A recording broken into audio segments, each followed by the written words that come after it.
Test, Test, test. test. Oh, yeah, we got that. Okay. So that.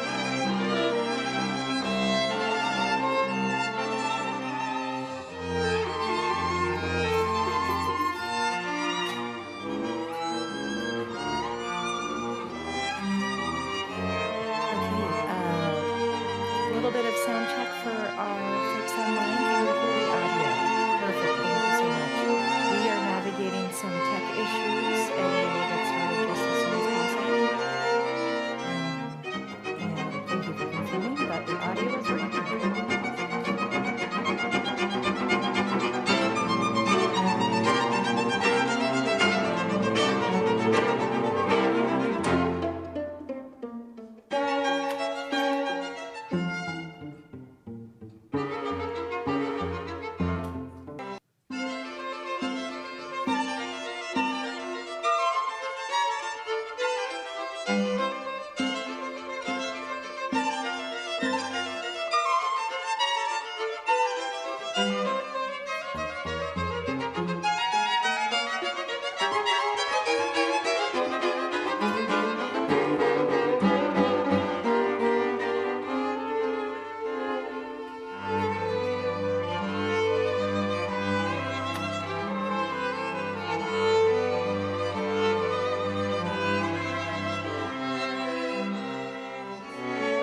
This is the June. My mind is on summer vacation planning. June 11th, 2024, City of Portland Planning Commission meeting. And for commissioners present today, I'm the chair, Mary Reno Mera. I'm joined by Commissioner Lang, Commissioner Routh, Commissioner Alexander, Commissioner Patel here in person. Online, we have Vice Chair Thompson and Commissioner Spivak. Absent today is Vice Chair Pouncil. First up, we have a call for any items of interest from commissioners. Okay, not seeing indication of that.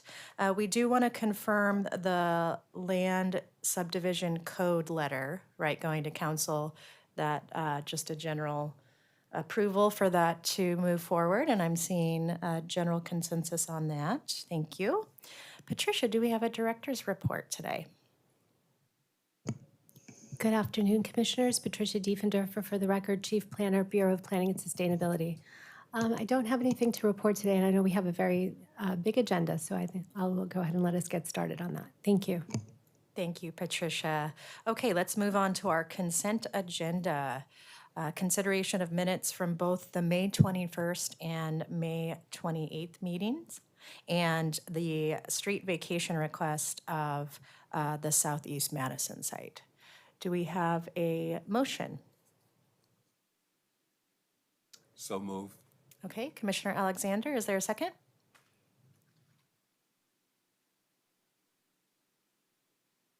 All second.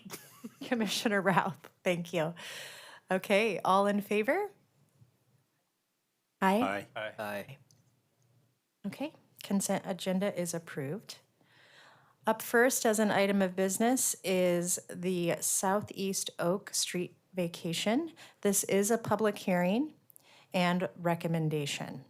So we will go ahead and call up Ross Swanson and Jean Yamamoto from Peabot. Welcome. Oh, okay. So Ross is, yes, I do see Ross online. So I understand staff will be sharing a brief presentation and then we'll have testimony. And the plan is to take a vote on the item after we receive testimony. I share that on, press the button to turn your mic on. Perfect. Can you hear me? Great. I'll join right now.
And while we're waiting for that, JP, confirming we do have one person signed up to testify.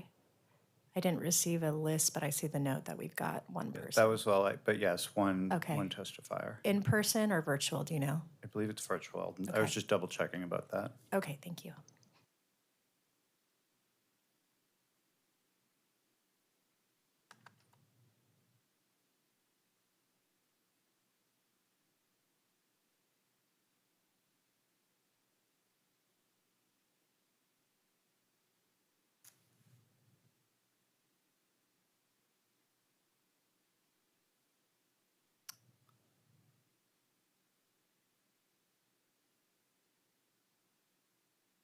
Oh, okay.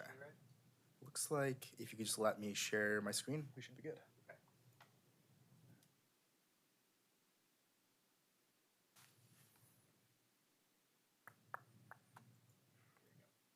Perfect.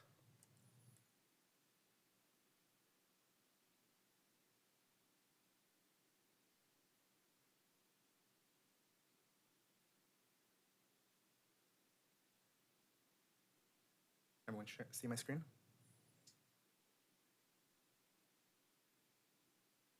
All right.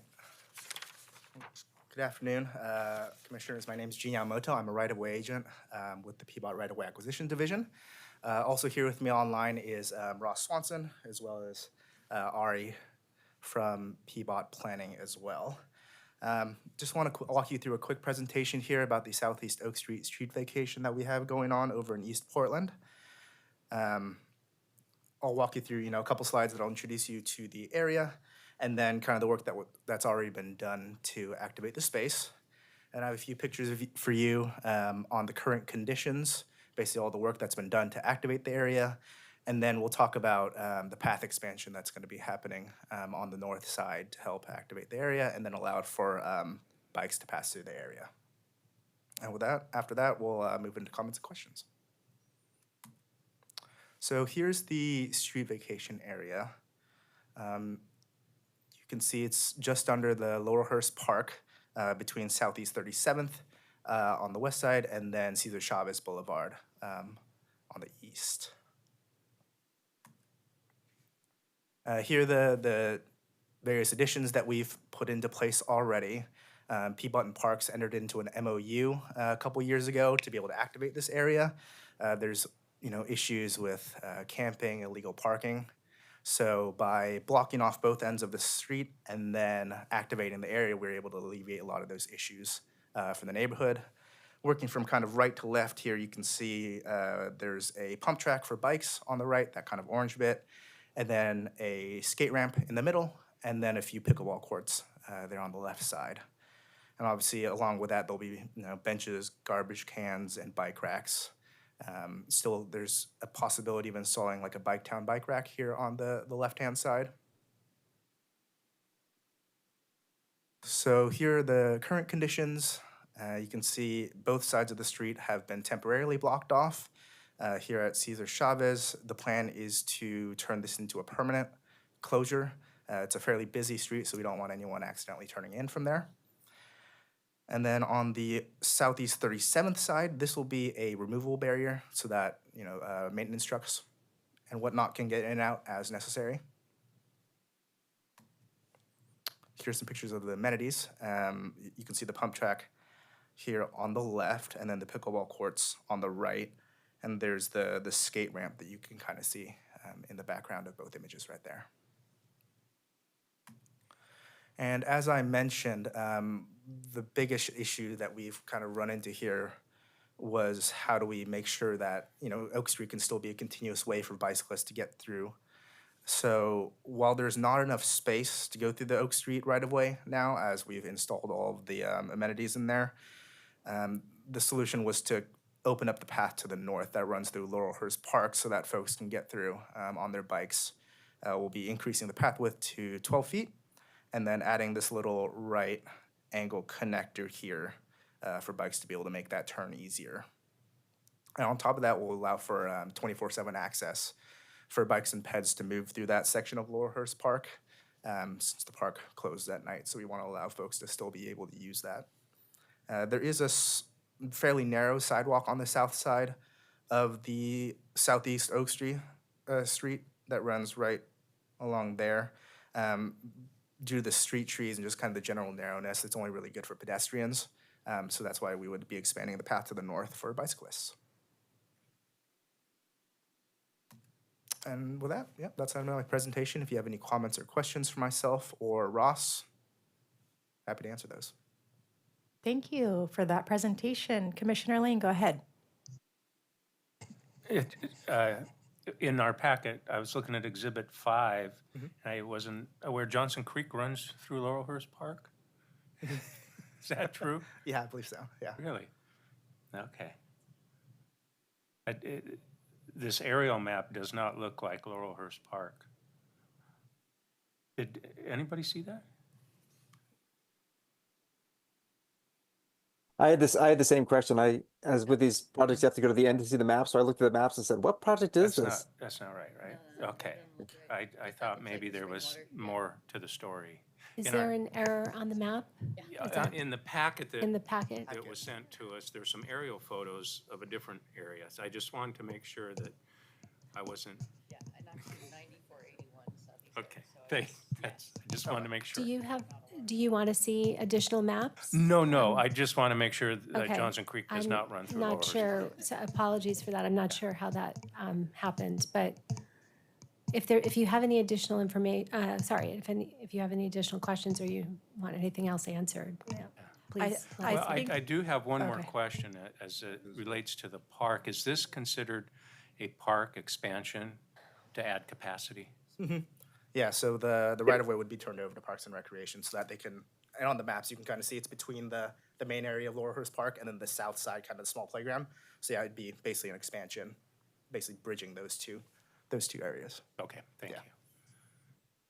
you. Commissioner Alexander has a comment or question, but I did want to note, I think Commissioner Spivak was trying to speak and I could not hear very well. I was commenting on Exhibit 5, which seems to be from another Okay. project, but if you can hear me now, then we're It's set going very forward. light. So if Okay. we can, I'm not sure if we have any way of adjusting that for the online. Can we see if someone else can speak and to see if Okay. it's just Vice Chair Commissioner- Thompson, could you speak, please? Eli sounds really clear and loud to me, so I'm thinking it may be an issue in the room. Yeah, it's in the room. internal to The room. online Yeah. audio is very light. Why don't we go ahead with Commissioner Alexander and we can always have I think that's an issue. For that looked at, but also if there's the chat function, I can keep an eye on that. All right, just a quick question. You mentioned, the pickleball courts there. Now, are they converted tennis courts or were they built for that purpose? And what's the proximity to closest neighbors? Yeah. Yeah, pickleball is loud too. So it's definitely a good Tell me question. about We were initially planning on having 4 pickleball courts in. Those were reduced down to 2 or 3. And they're basically just painted straight onto the pavement. They're not converted tennis courts at all. They're straight up just created from scratch. And hopefully there was some guidance in terms of proximity to neighbors. 'Cause Yeah. All the Very neighborhoods. different noise dynamic. Right.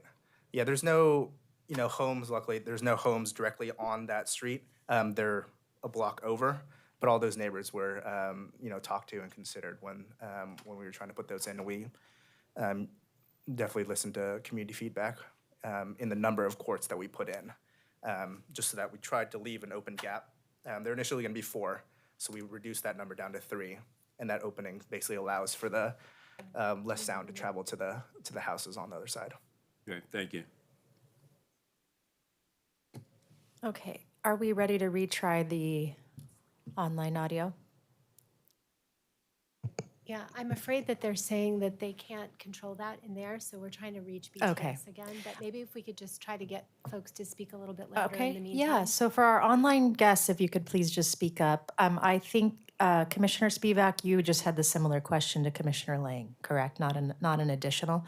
So I think we can, if there are no other questions or comments, go ahead, Commissioner Routh.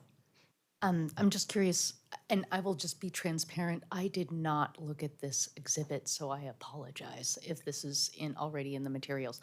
At whose behest is this vacation request? So the initial MOU was a result of a city council decision from the mayor's request, or mayor's office, excuse me. They saw and had a lot of feedback from the community that this area was, as I mentioned, that there was a bit of blight, I suppose you could say. There's issues with camping, illegal parking in the area. So this was just a way for folks to be able to close the street and then enjoy that area. So it was kind of twofold, basically one, creating an area where the community could come together and use that space, and B, avoid those kind of issues in their neighborhood. And my other question, I have a personal response to the word blight, but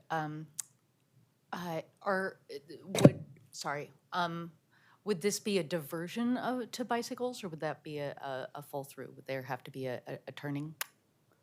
Are you talking about the path? Yeah, so it'd be a diversion. Yeah, for bicyclists, there's just not enough room, unfortunately, for the rear bike lane or for bicyclists just to be able to use the pedestrian path. They would have to go, just on the north side there.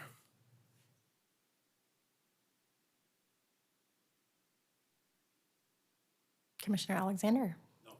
You're good? Okay. Vice Chair Thompson, go ahead.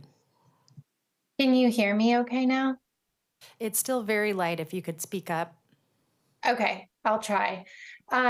I had some similar comments and questions to Commissioner Routh.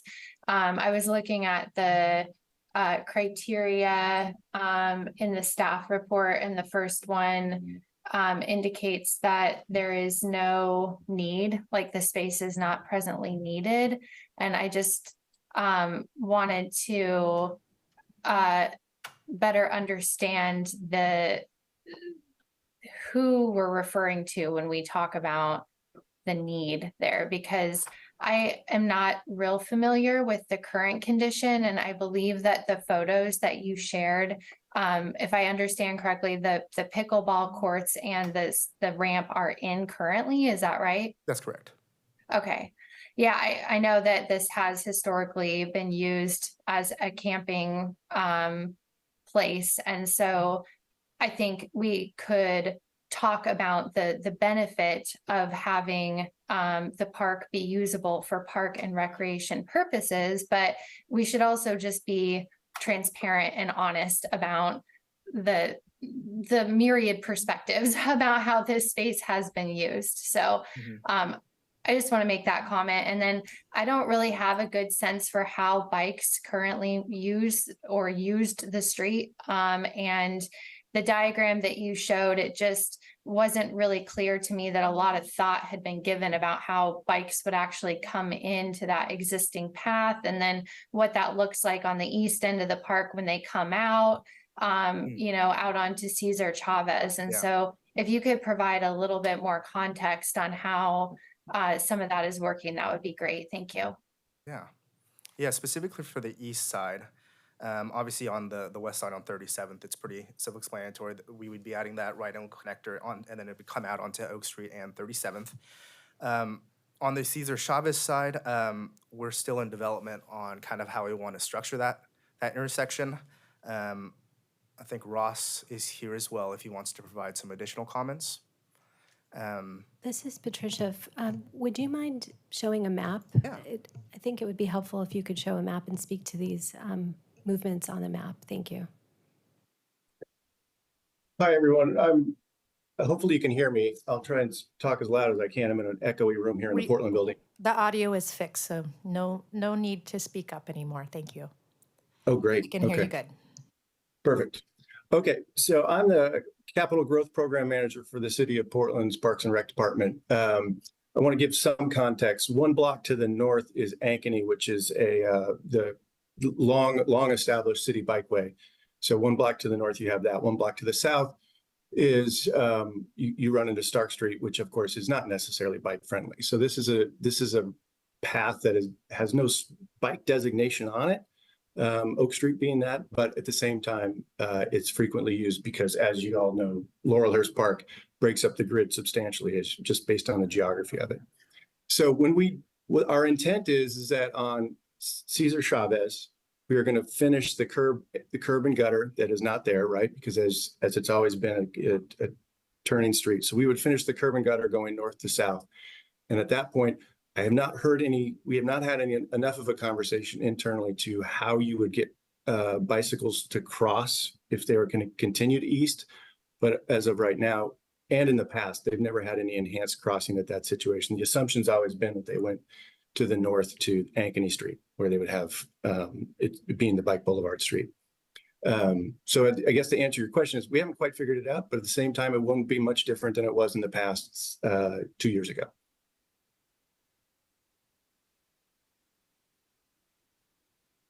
Thank you. Any additional questions or comments from commissioners before we proceed to testimony? I'll jump in. Can you hear me now? We Better? can, yes, go ahead. Okay, I did Commissioner not Sweet. deliberately intend to experiment with this area, but coming back from the opening ride of Bike Summer, my family and I went exactly on this bike route, and it works great. So I think that it's a good choice for improving the area just north of the right-of-way dedication. And we did just what you guessed. We did it because we were avoiding the hill, and after going most of the way east towards the say 39th, then we went up to the Ankeny bike route. So I think this is a good approach. Thank you. Okay, I think we're ready to proceed to testimony. Do we have a virtual testifier, JP? We do. There's a little confusion on the registration report. We may have more than one, so I'm gonna have to call a couple people. The first one, I'm gonna give permission to, let's see, Alan Combs. Alan, you have speaking privileges. Are you online to testify about the street vacation? Yes, hi, good afternoon. Can you hear me? Yes. Yeah, so I'll just go ahead and get started. My name is Alan Combs. I'm a resident of Portland, Oregon. I live very close to the area you're discussing today. For various reasons, I probably have walked through that area over at least 100 times a year per year since it became impacted. I pick up trash every morning, so I'm pretty familiar with the area. I'm here to strongly support the vacation. In reading over the materials, I'll note that it was described as a street adjacent to a park. It's actually not really accurate. It actually goes through Laurelhurst Park, right?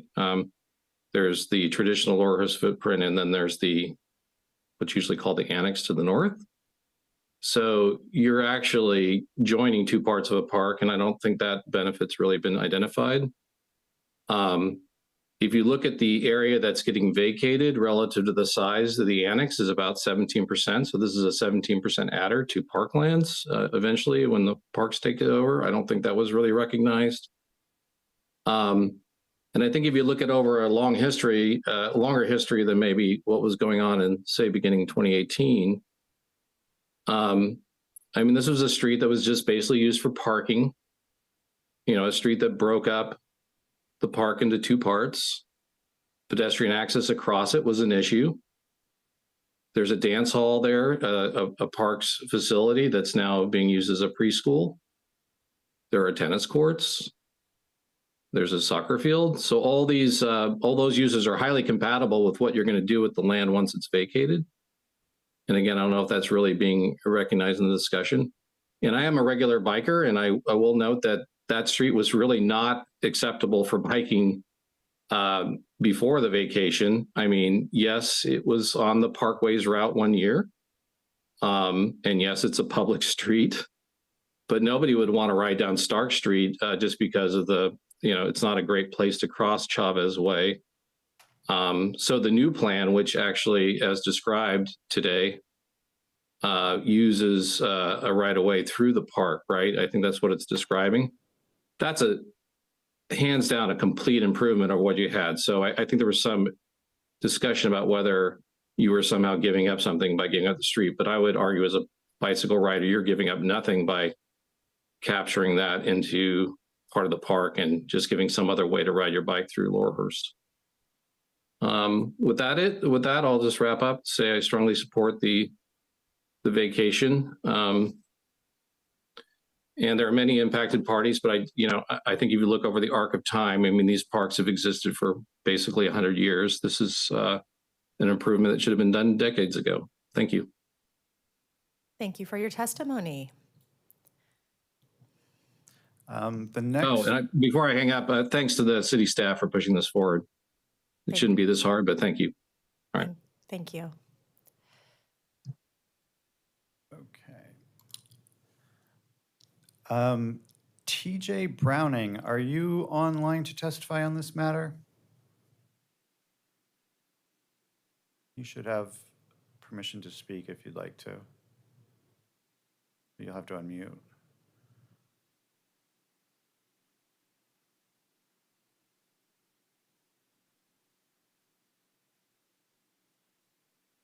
Oh, hi. Sorry. I'm just interested in participating as an observer. My name is Liam Anthony. I don't know why I'm down as TJ Browning. Like, yeah, you can skip over mute. Sorry. If observers are allowed, I'd love to Yes, stay that's on. fine. Thank you. TJ Browning, were you here to testify? If so, we need you to unmute.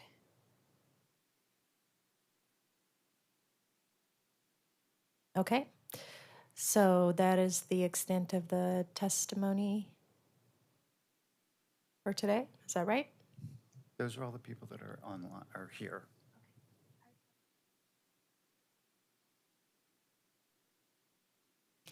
If there's anyone else here to testify.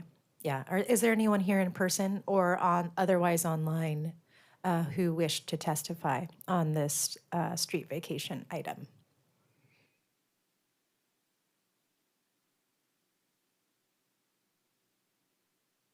Okay, TJ Browning, I see your hand raised.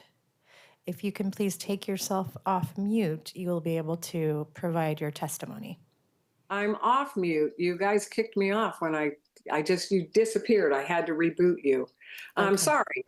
I again want to, my name's TJ Browning. I live 30 years on the park. And this has been a 7-year effort to get this area vacated for all the reasons Alan commented on, the break in the park, the traffic, the parking. I mean, there's a playground right there, but it isn't so much about, for me, what we're giving up, it's what we're gaining, the opportunity to provide things that are lacking in inner Southeast. We don't have any sort of a water feature. We have a huge playground there. It's a children's area, a children's soccer field, and we're one of the few parks in inner Southeast with no water feature for the children to play in the summer. The parks doesn't have a lot of things for disabled people or physically compromised people to engage in our park other than to just sit.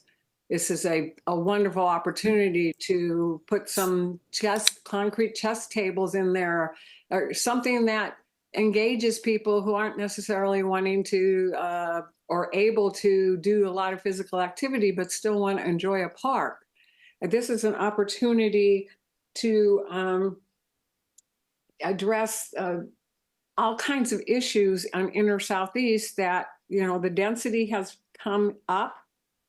The population has risen astronomically, and we have no more park space in inner Southeast. This is brand new park space for an increasingly dense area that's being used by many people with no access to an outside yard or a recreation space. This is badly needed open space in a increasingly dense urban area. I totally support this. And I hope that you would shift the focus for what could be given up with this strip of asphalt and concrete, and instead look at it, what can we gain for inner Southeast? The possibilities are endless. And as I see it, it's all positive and a win-win for inner Southeast, for the park system and the city of Portland. Thank you so much for your work. I really do support it. And I think this is a spectacular idea. Portland needs this right now. Thank you. Thank you for your testimony. I believe that concludes our testimony for today. So the written and oral record is closed now on this item. And if there are no further discussion from commissioners, we are ready to proceed to a vote. Do we have a motion for this item?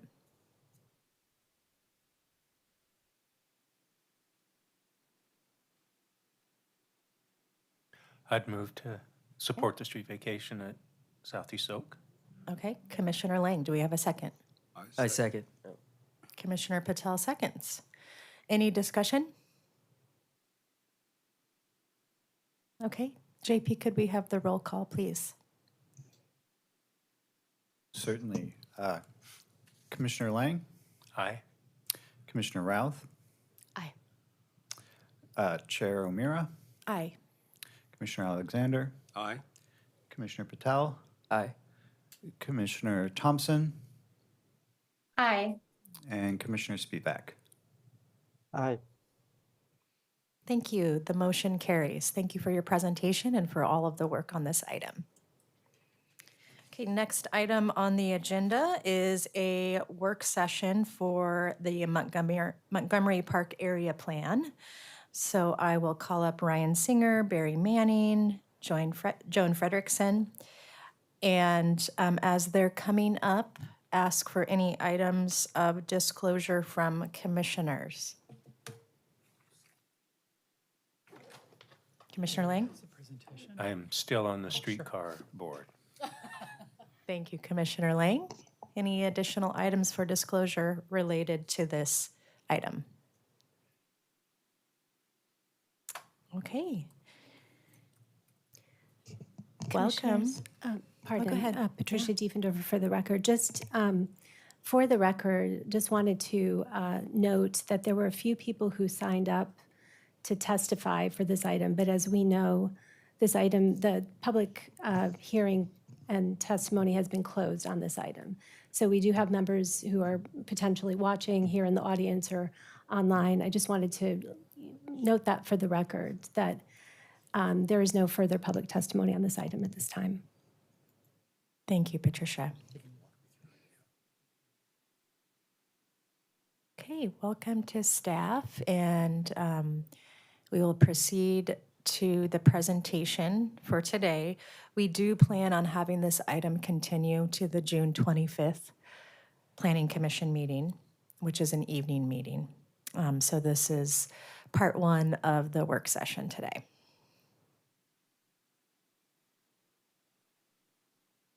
Great. Hello, Commissioners. Good afternoon. I'm Barry Manning. I'm with the Bureau of Planning and Sustainability. I'm joined by my colleagues Joan Frederickson and Ryan Singer, and we are here to talk through some of the issues that were raised in our public hearing on the Montgomery Park Area Plan back on May 21st. And we've got a set of slides to walk through, a set of issues that we notified you about in advance that we wanted to share more information about. And we'd like to hear your feedback and any questions or comments you have about those items.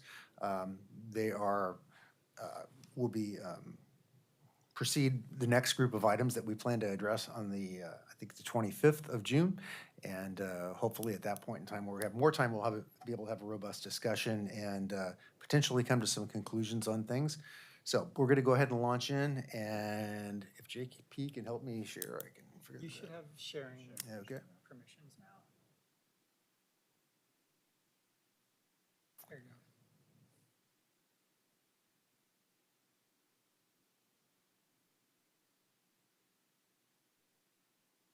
Let's see if this goes into some kind of a mode that we can actually use here.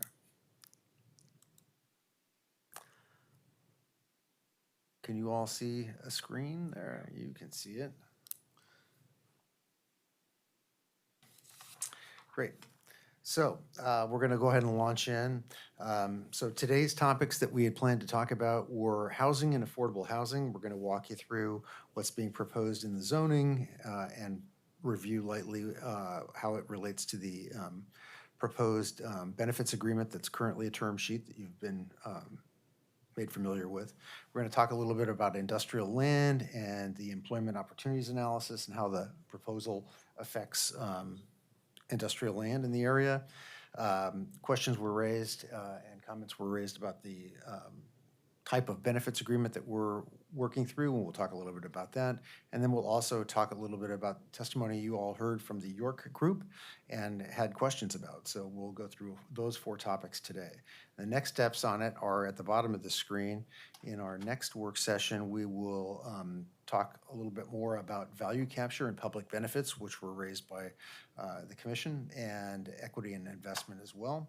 And then finally, a lot of questions, or there were some questions rather raised about the local improvement district and how that works for property owners that are nearby and the process and timing of that. And we'll have some more information about that as well.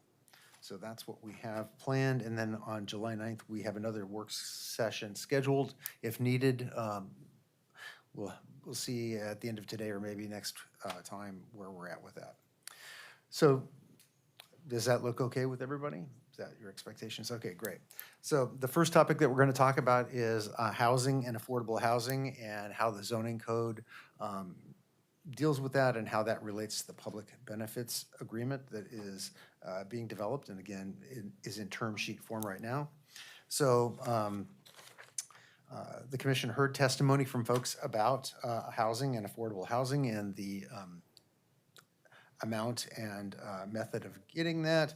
And the commission also asked questions about this. So what we'd like to do is walk you through how the zoning code addresses that through bonus floor area and height bonuses that are designed to incentivize affordability and some other things, and how they relate to the benefits agreement that is forthcoming. So again, provision of housing and affordable housing is one of the key plan goals. We've talked about that and shared that with you.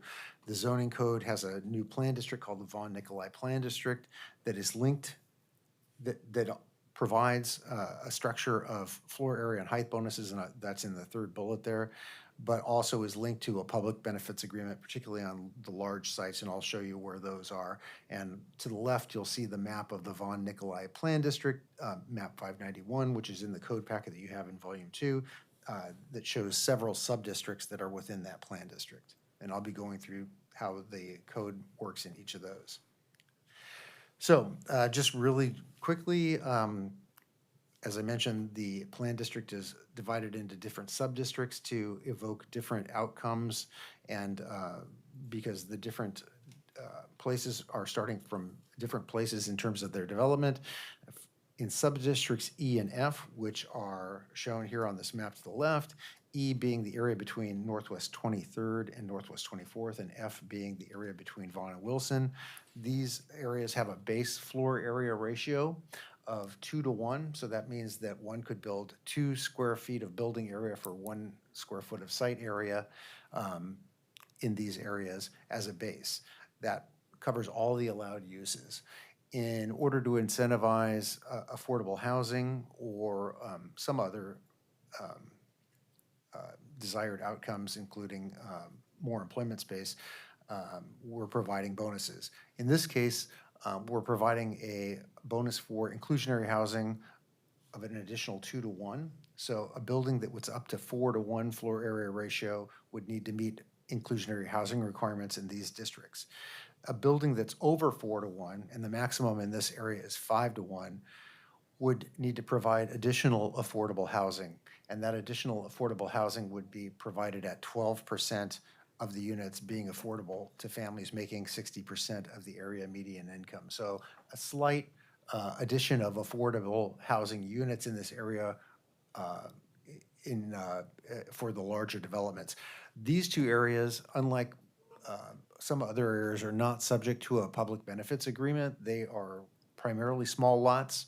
Many of them are already developed. The next area I want to talk about are... We had a clarifying question on that, Sure. if that's okay. Go ahead. Absolutely. Sorry to interrupt, Wade Lang for the record.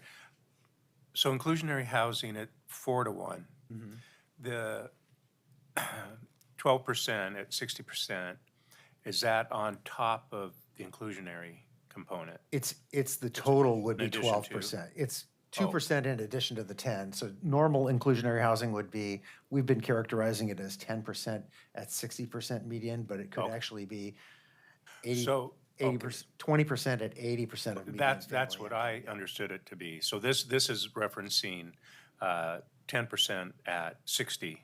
Right. Okay, okay. And thank you. the 12% at 60 would be an increase over the 10%. Got it. Thank you. Yep.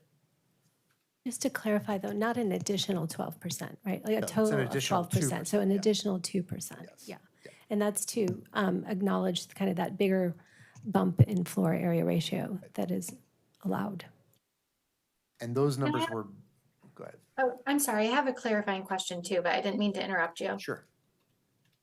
I was wondering, the first bullet, a building up to 4:1 floor area ratio must meet IH requirements. So that's for buildings that have up to and including 19 units.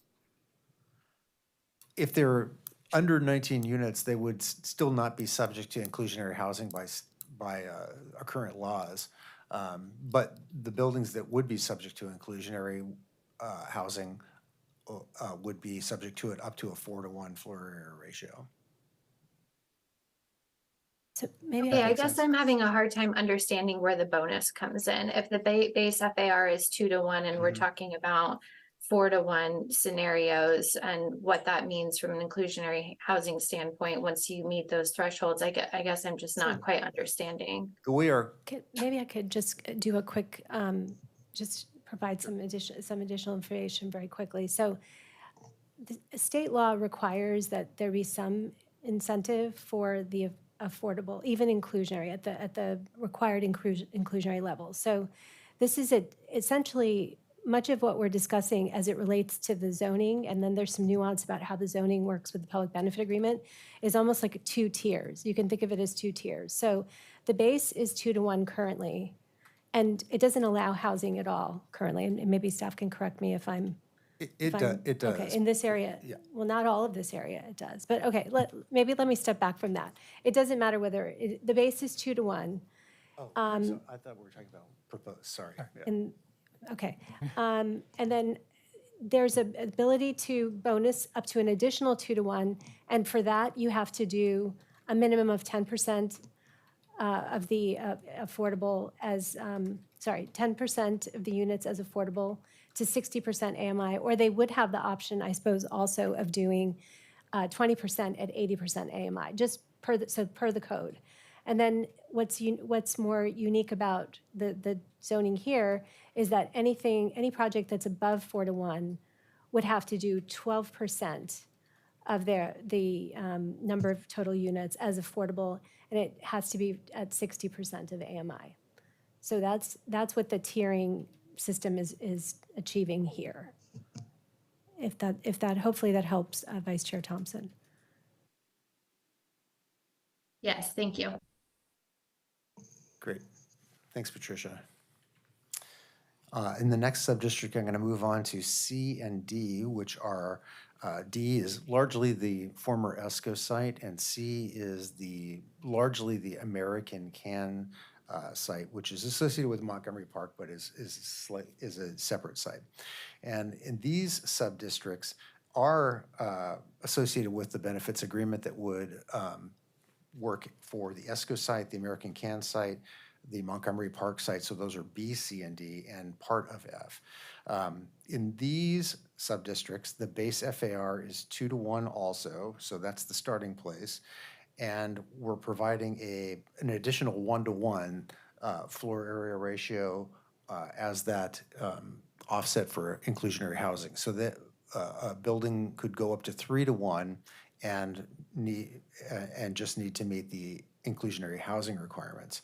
A building in these subdistricts over 3-to-1 would need to provide 15% of their units affordable to families making 60% of the area median income. So this is a slightly higher percentage of additional affordability in these areas that really is intended to work and mirror what's in the public benefits agreement, where in these sub areas, if affordable housing is not provided early on in the process, the 200 units that we've discussed at the last meeting, that there would be subject to a higher rate of inclusion or higher rate of affordable housing provision.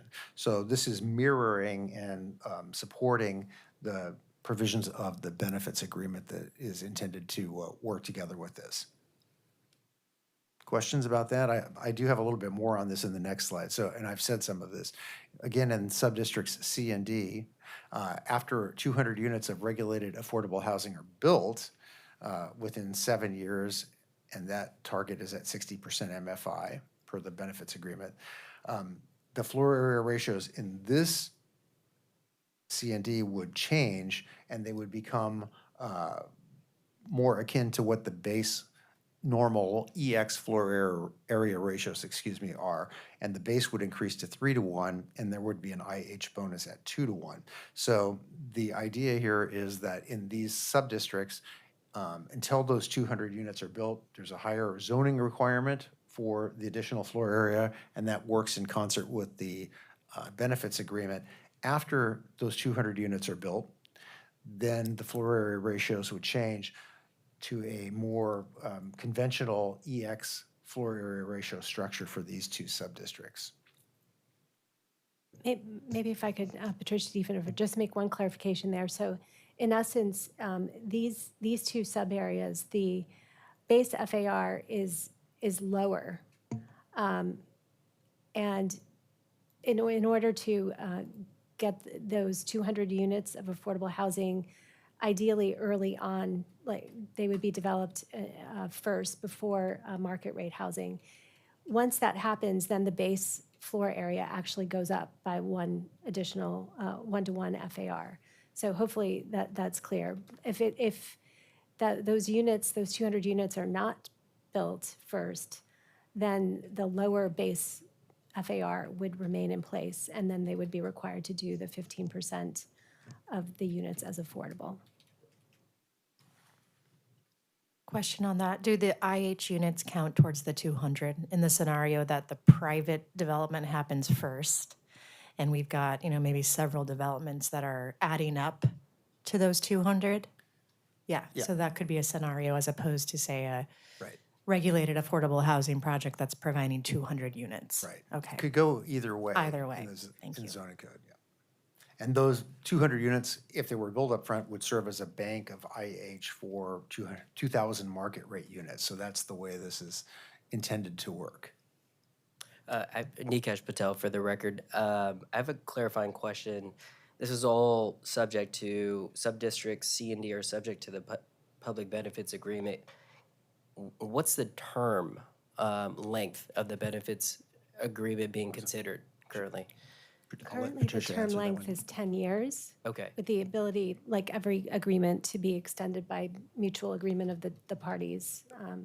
Yeah, but the vision is 10 years, and it would be that those 10 years would start as of the effective date of the ordinance. Okay. And just to clarify, in the zoning code, without getting into too many weeds and details, the structure that we've discussed is in place now. In the ordinance that will go to City Council, the idea is that the ordinance will stipulate a trigger that when those 200 units have been built, the new FARs will supersede the ones that are in the code that Planning Commission, we're asking Planning Commission to consider and adopt right now. Those alternate provisions are also in your code packet in Volume 2. If you've looked through that, you'll see that those are in there as well. But those won't go into effect until those 200 units are built. Okay, and I see Commissioner Spivak, you have a question? Yeah, thank you. I'm trying to figure out, as we gauge what public benefits are appropriate, how much they're being allowed to do now compared to what they can do today. And unfortunately, I'm not as familiar with these commercial sort of mixed-use zonings, but it looks like the site, at least in the south area of the site, is largely zoned ME, which allows some residential use. Are the specific zones, like, does EG1 allow residential use? Do some of these, like, I'm trying to understand, if some of these areas you can already build residential, then I'm not as sure we want to get stricter. But if they're not allowed to do residential, I can understand the impetus for that. Thanks. Barry Manning for the record. I can answer that question. That's pretty straightforward and clear. Thank you. So the mixed employment is a comprehensive plan designation that's implemented by the General Employment Zone, EG1, EG2. Subdistricts C and F in that diagram that you're looking at right now that's on the screen are both zoned EG1. Neither of those zones allow housing currently. They used to allow housing conditionally, but the comprehensive plan process back in 2016 changed the parameters and they no longer allow housing. So, but the proposal is to zone them such that they, with the central employment EX zones, such that they do allow housing. Sub-area D in this diagram is, as I said earlier, largely the ESCO site or the former ESCO site. It's currently zoned heavy industrial. It has a comprehensive plan designation of mixed employment, and we're proposing to zone it and set the comprehensive plan as central employment, which does allow housing. So neither C nor D or F, for that matter, or E in the last diagram allow housing currently. So these provisions are new to allow housing and kind of meter it out.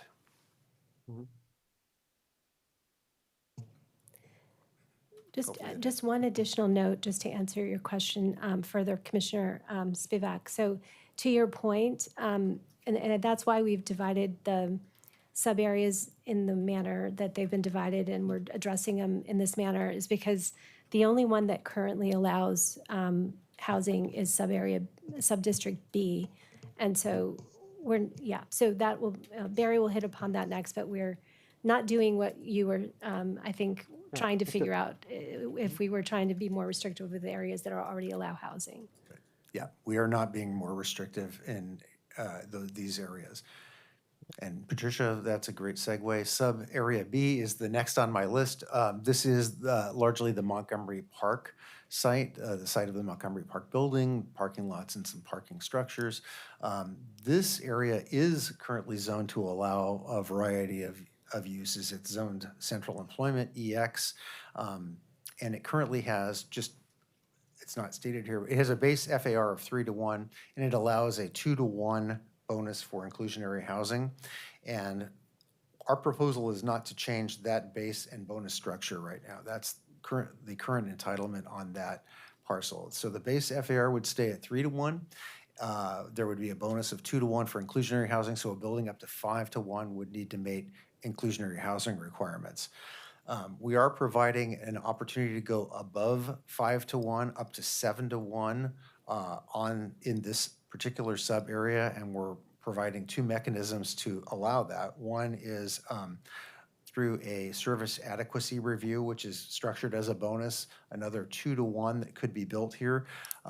The applicant would need to demonstrate that there is adequate services from a transportation or other infrastructure capacity standpoint to serve that development.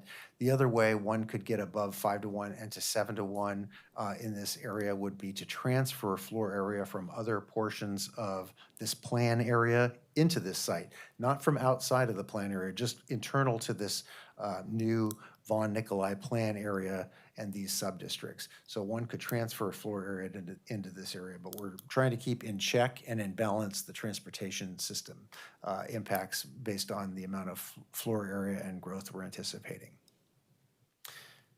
So that's the overview of the zoning structure and housing, but happy to answer questions, yes. Commissioner Rouse, for the record, I'm curious, service advocacy review is a new term for me. So I'm curious what impact is that within a developer's direct control, or is that they dependent on adjacent building to date? I'm curious what. And it's a service adequacy review is a new provision that we've developed for this particular application. We're still receiving some feedback on it, by the way, from our partner bureaus, so there may be some changes that we may propose in amendments, but the idea behind it is similar to when zoning is changed in conformance with the comprehensive plan. So are services adequate to serve the area? Is there sufficient, stormwater management capacity or sanitary sewer capacity to manage that? Or is there sufficient traffic capacity to handle additional traffic volumes and things of that nature? Some of that is within a developer's purview, and some of it is within the city purview. In this particular case, we're putting it in the purview. We're asking the developers to demonstrate that there's an adequate service to serve that additional floor area. Some of it they may have control over through improvements they can make, but there may be other areas where there's limitations. So we definitely want to look at it on. We wanted to look at it on an incremental basis to make sure that we weren't overburdening systems. Any other questions about that? Does this district, this is part of the benefits agreement as well? This service adequacy review is embedded in the zoning code, but it has some linkages in the benefits agreement. Okay. This sub-district is covered by the public benefits agreement. My question was if there was a FAR transfer from the C&D that apply to the 200 units requirement, would there be an ability to transfer that requirement over to Section B? But it seems like they're all subject to. Okay, thank you. Yeah, those three are linked. They're all subject to that requirement. Yep. Okay, I'm going to go ahead, just before we move on, I'm just going to show this summary of the floor area ratios and the bonus structure. This shows on the table to the right, the maximum FAR, which is what we call the base FAR for the different subdistricts. And you can see that they vary among the subdistricts, and the ones that we discussed are set at 2-to-1 or 3-to-1. There's a maximum FAR with bonus and a maximum height limit with bonus that is provided here. All of these subdistricts top out at 85 feet, except for the Subdistrict B, which is the Montgomery Park, which has a much larger building. And below that, I'm not going to walk through each of those, but you'll see the 4 different bonuses that we've provided and how they are, they have different ratios that are allowed, and how the additional affordable housing bonus relates to the different subdistricts there, and how subdistrict E and F have 1-to-1 in the additional affordable, and they have a 2-to-1 in the inclusionary housing, compared to subdistricts C and D that have 1-to-1 for the inclusionary and 2-to-1 for additional affordable. So these are in the code packet as well, and we can come back to this if there are questions. Okay, Commissioner Spivak, go ahead. Thank you. First of all, thanks for, this is a really thoughtful way of going about this area, so I appreciate that. And I looked a little while ago at the Echo Northwest study, if I remember right, and I'm frankly a little surprised that the value add of rezoning this to mixed use is greater than the cost of 200 affordable homes with no city subsidy. It's kind of surprises me. It seems like that's a lot of money per unit, and that so I'm glad that the math seems to work for that, because I would worry if you have a situation where we change the zoning from industrial land that doesn't work for industrial to housing, where the affordable housing requirement is so stiff that we don't get housing either. But I appreciate, I'll trust the analysis on that one, but there was also something in the report talking about allowing 7 stories, which would allow a higher recapture provision. I thought I'd just see whether staff had considered that or not, or maybe the development teams really wouldn't go that tall anyway. Yeah. Thanks for that question, Commissioner. Barry Manning for the record. The height limits do accommodate the 7-story buildings that that were referenced in the Eco Northwest report. So the height limits set at 85 feet do accommodate that. That was part of our thinking. Thank you. I designing missed height that. limits. That sounds good. And just, this is Ryan Singer for the record. We are going to be coming back at the next session to discuss the value capture and in more detail. One of the notes I'd say about the previous Eco Northwest work is that it was done prior to the change in the tax, the real estate tax that was passed earlier this year for inclusionary, and we're looking at how that changes the economics for this. We don't think it's a huge deal, and I will also say that we do recognize that there's a stretch here. We think there's a scenario, though, where a developer would be building the 200 units of affordable, and at the same time, there is a market rate sort of project that is accompanying it and sort of serves as a cross subsidy. And that's a scenario that we're discussing further.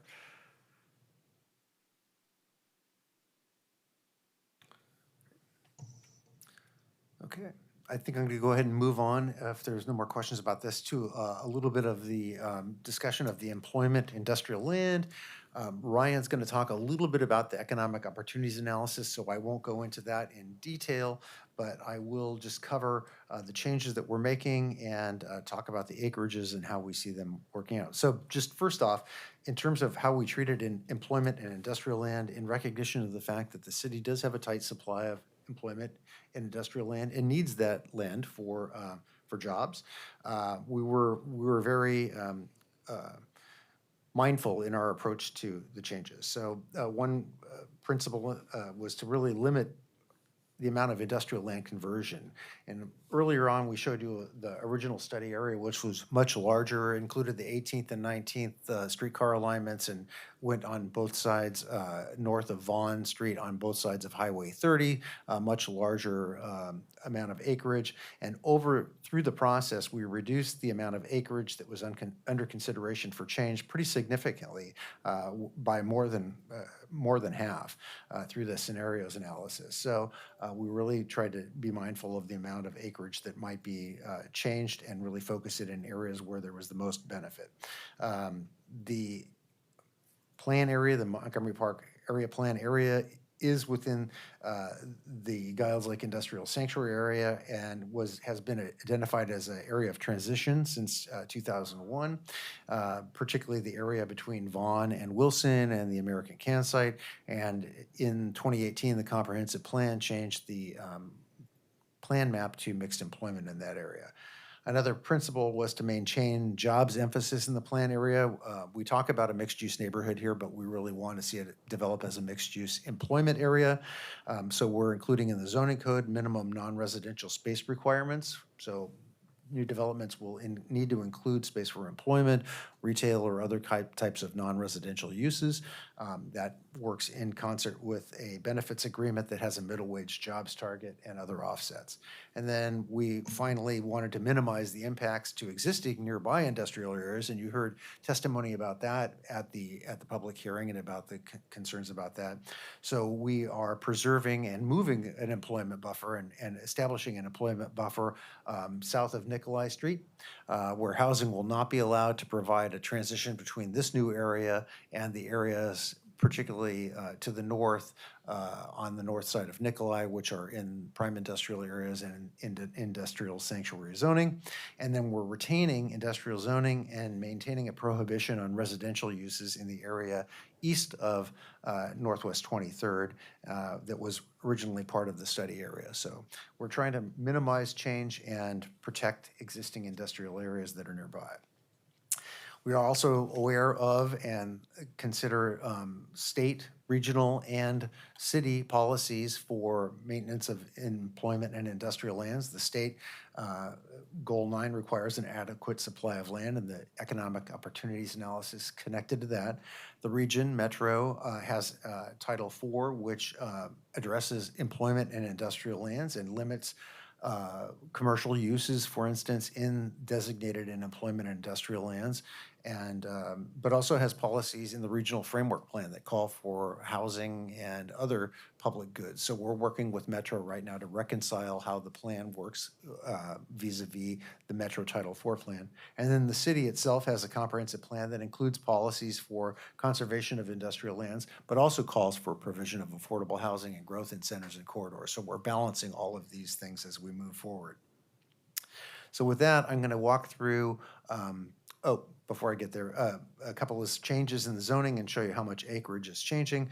But I wanted you to focus on the area that we are proposing all the changes in, which are shown in the area of the red dashed at the bottom of the map here. And this map shows you the Giles Lake Industrial Sanctuary Plan. So the area that we're working in is partially included in the Giles Lake Industrial Sanctuary area.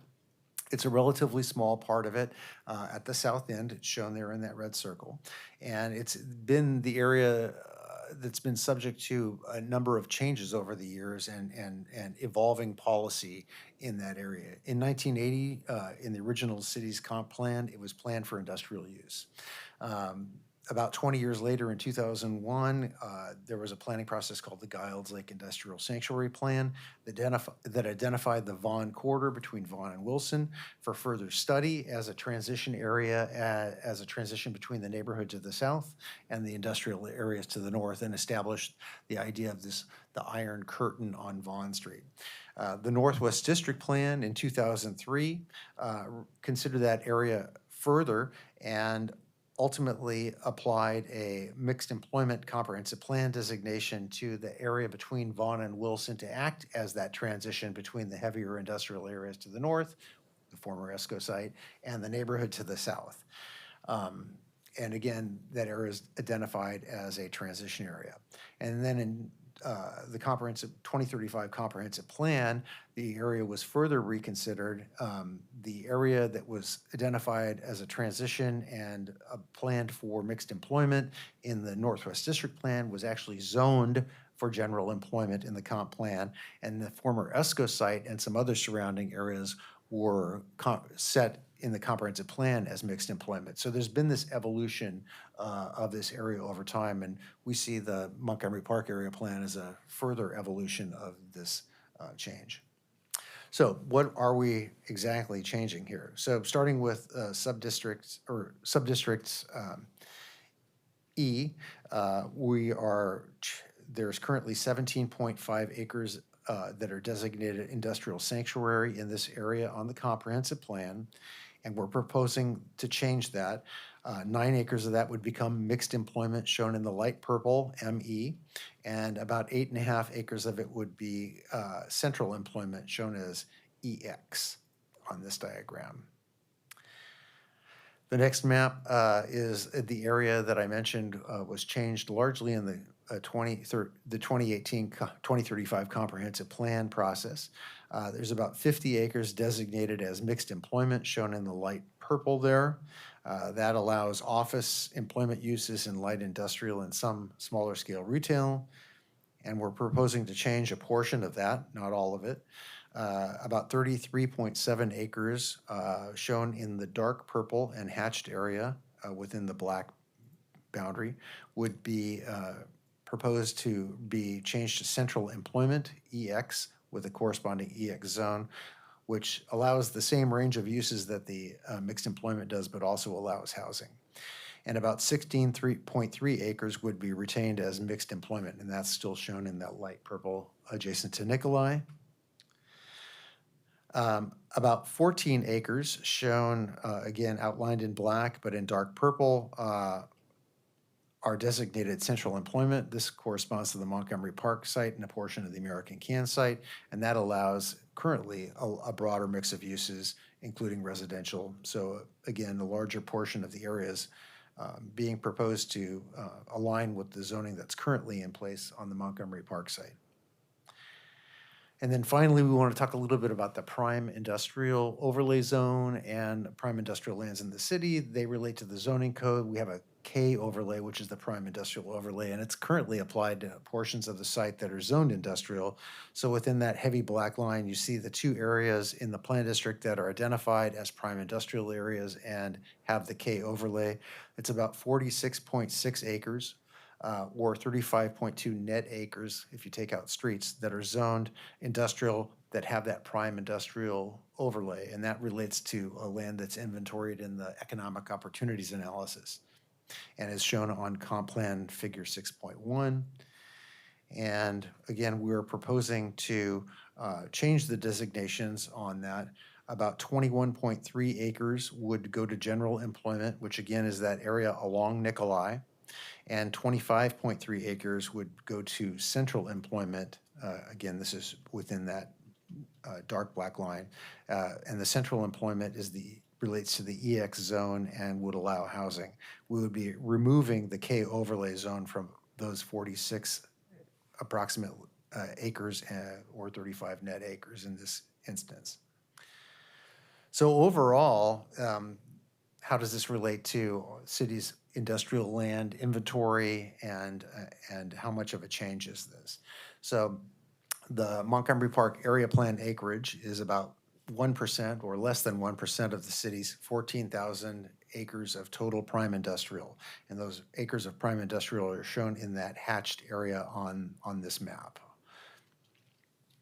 The Montgomery Park area plan is within the harbor and airport district of those prime industrial areas. So they are shown in the light gray and accommodate a certain array of uses. Some of those uses, such as distribution uses, manufacturing uses, can be met in other areas that are identified in the economic opportunities analysis and on the industrial land map, such as the Columbia East District, which is shown east of the airport in the darker gray. And if I had a pointer, I could show it to you, but you can see the outline of the airport on the central part of the map, and then to the right of that is a darker gray area. Those are two different categories of industrial land that are inventoried in our analysis. Both of them have a surplus. There's very little surplus in the harbor and airport district that the Montgomery Park area is in, about 6 acres, but there's a much larger surplus in the Columbia East District, about 66 acres. And we believe that the uses that can be accommodated on this site can also be accommodated on the in the Columbia East District, and overall have a surplus available acreage in order to make this change.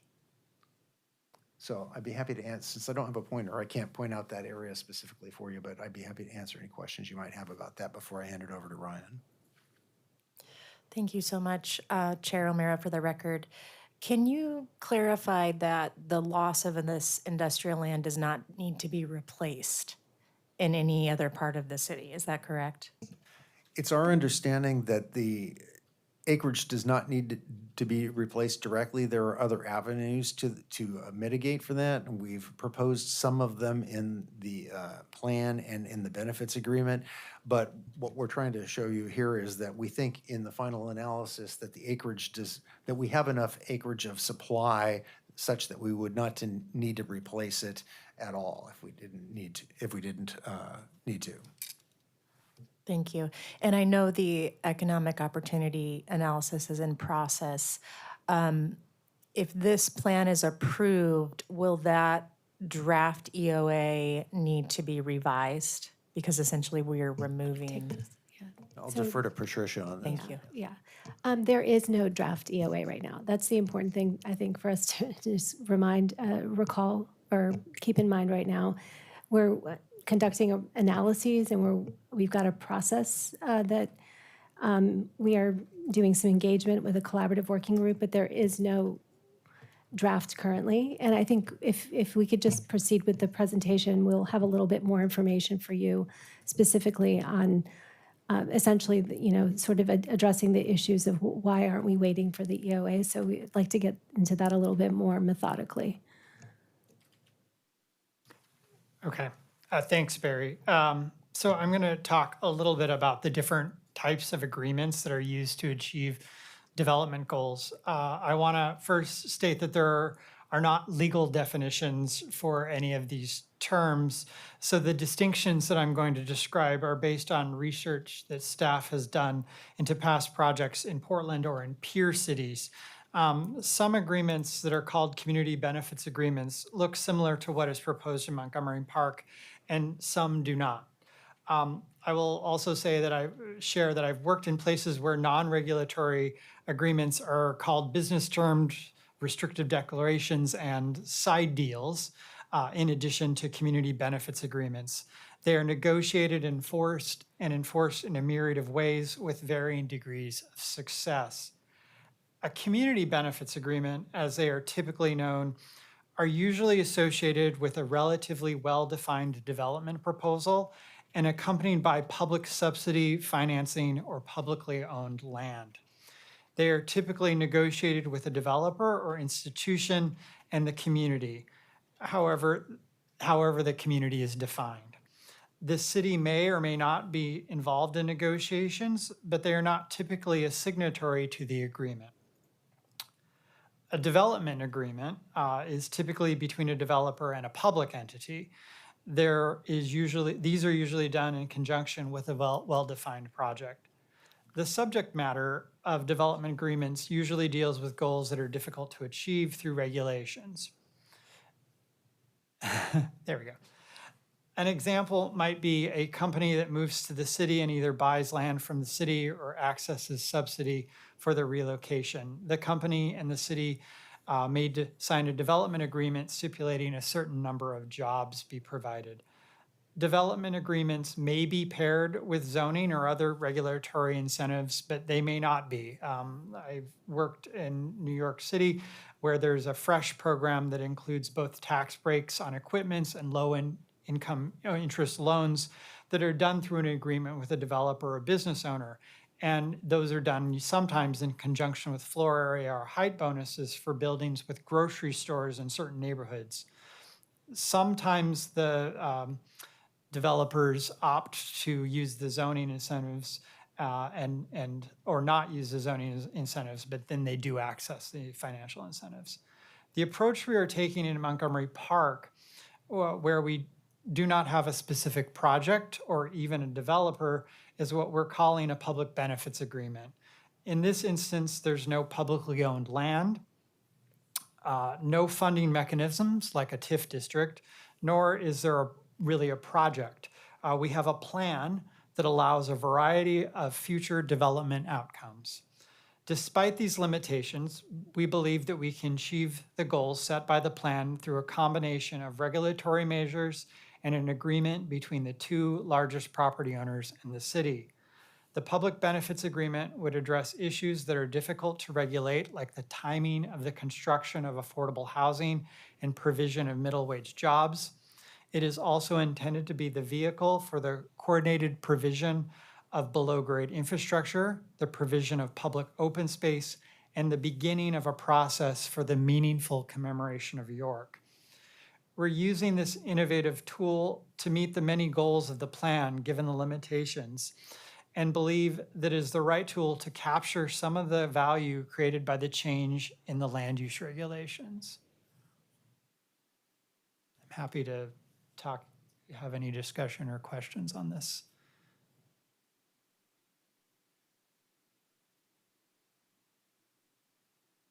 Any questions or comments on this slide from commissioners, this area? Commissioner Lang? Thank you. Wade Lang for the record. Can you give us an idea right now of what the demand is for your industrial land? Is there development out there that is permitted and going forward? What's going on with that available land right now? For the industrial land? I can speak to a little bit of it, but I think maybe Tom Armstrong is here as well, might be able to speak to some of that. There's a fair amount of recent activity in distribution facilities citywide, but we haven't heard anything specific to this site aside from interest in potentially a substation or things of that nature. Commissioner Lang, it's Patricia Diefender for the record. I'm not sure if you're asking generally or for this location, but I would say for this location, there are no proposals on the table. More generally, yeah. I mean, I think that we can come back to you on that to give you paint a better picture. But I think what Barry said is right. I mean, warehouse and distribution uses tend to be kind of the more prevalent uses in locations that allow for industrial land and that are of this size. I think we can come back to you at the next work session with a little bit more to put more color on that. The other thing then is I've noticed when I've been up there, there's a lot of storage facilities up there. How is that designated? That's not considered industrial? How do those come about? Self-storage type of facilities, yeah. Those are allowed uses in various zones. I don't have the code in front of me right now, but I think they're an allowed use in the industrial zones. I think they're an allowed use in the employment zones. They have been an allowed use in some of the commercial zones, but there's some restrictions in some of those zones and locational limitations. For instance, we had self-service storage that was allowed near light rail stations, and those were recently, the code was changed on that. But they're allowed in a broad array of zones, yes. Commissioner Alexander? Yeah, no, this, Mike Alexander for the record. This is very helpful. I'd be curious as sort of you look at some of the major projects, whether they're commercial or housing, these get inflated, I mean, they get conflated in terms of what people understand them to mean. Can you give us a sense of sort of where greater clarity is needed as people begin to look at major projects? Because again, I'm thinking about each of these and you've done a great job of distinguishing them, but I can think about how I've misapplied them in terms of projects as well. The terms are widely interchangeable. We had some internal discussions about I think I believe it was called a public community benefits agreement for Broadway corridor. It had some very similar things in terms of that looked like to what we are proposing here. Although there was, I believe, city-owned property, and Prosper was heavily engaged with a coalition of community groups. I can provide a little bit more information about that, Patricia Diefendorfer, for the record. So we did a little additional research on the Broadway corridor example as just a model and or an example to understand. And so I think a couple of important takeaways from that. One is that in that case, there was, the land is publicly owned. There was a TIF district, and so there is public financing involved in the project. There also was no identified developer in that case. So the community benefits agreement, which, by the way, there is not a signed community benefits agreement. There was a term sheet that was negotiated, or and it was approved by the city council when the city council approved whatever the land use, the master plan for the Broadway corridor. Whatever changes, whatever the land use review was, or the land use changes were for that project, they approved, similar to the term sheet that we have for this plan, this public benefit agreement. There was a term sheet that was approved, but there's never been a signed community benefits agreement. But the term sheet identified that the community benefits agreement would be between Prosper as kind of the more of the compliance. They would play the compliance function, and so it was really between Prosper, the city, and a coalition of community groups that was named in the term sheet. And so because there's no actual developer for that project identified at this time, whenever Prosper is talking to any prospective developer, they are made aware of the fact that there is this term sheet, and they're asked to provide input as to whether they could comply with those terms as they propose through some kind of request for proposal process to partner with Prosper and the city on the development of that site. So I hope that wasn't too confusing, but just to explain, like, that was a model, and it's something that people are aware of, but there's actually, it's sort of still pending, and there's no actual signed agreement. There was just this sort of framework that was developed as part of the planning process for that site. Yep, that was, and if I could just further point, is it unusual to not have these definitions shift during the course of a project? I would say it's probably not unusual to have these shift, or to have even multiple sort of types of agreements covering different aspects of projects. So the city may have an agreement, like a more specific development agreement, and then a community benefits agreement may ride along and have, different things that it's trying to accomplish. Okay, thank you. Commissioner Patel? Yeah. So I have a follow-up question on a related point that's specific here to the public benefits agreement. So as I understand it, there's 3 property owners, right, that are subject to the public benefits agreement? Or is it 2? There's 2 property ownership groups. Oh, groups, okay. There's 2, yeah. What's the level of engagement with those property owners, and is there any level of detail that you can provide? And then also, on a related point, what are the types of public benefits in consideration under the agreement? So there was a significant level of engagement with the 2 representatives of the 2 property owner groups.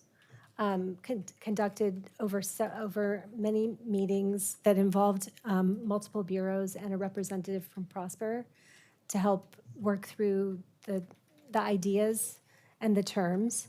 And those terms are outlined in public benefit term sheet. I'm not sure if you had a chance to review them, but we have talked about them and how, and their relation, as it relates to their relationship with the code. So largely, they're related to affordable housing requirements, to middle wage job targets, which is a commitment to do 800 middle wage jobs amongst the properties that are subject to the public benefit agreement, and to provide a in lieu payment per job if those jobs are not realized on site into a fund that would fund workforce development and job training. There's a requirement for a 40,000 acre park, 40 sorry, 1 acre. 40,000 square foot, Yeah. sorry. 40,000 square foot, so just under an acre, a public open space. And those sort of features are outlined. So those are the highlights. There were a couple Thank you, of thank you. other It was things. more of a Yeah. clarifying point because this is all within the context that really this is a public-private partnership agreement. And as you laid out, these are the various forms that this can play out. That's all. Thanks. Vice Chair Thompson, go ahead. Yeah, there was some written testimony, and I don't recall if it was the York Street Group or Columbia Corridor, but it was talking about how some of the benefits or outcomes that that group would have liked to see in the benefit agreement, and I can't remember if they referred to it as a CBA or a PBA, were not ultimately included. And there was some reference that was made to this idea that the current agreement as drafted was nothing more than what the government had to do. And I was a little bit confused by that because my understanding is that none of this is obligatory. So I guess I'm first wanting to clarify that. And then secondly, there was a sentiment that was expressed, I think, among a couple of groups that they were feeling excluded from this negotiation process. And it sounds like there was a negotiation process. And so I'm curious to hear more about who was and wasn't included in the room to arrive at the place that we're at now. Thank you. Vice Chair Thompson, I'm going to address a couple of your questions and then actually want to turn it over to Joan Fredrickson, who's going to specifically provide some information about the York Avenue Work Group testimony that was provided and how some of the suggestions that staff has for how to address some of those items that were part of their testimony. So, but first, what I would say is I think you are referring to the York Work Group testimony, and they did request, they are requesting that there be a community benefit agreement, not a public benefit agreement, but a community benefit agreement. And they are requesting to be part of that negotiation.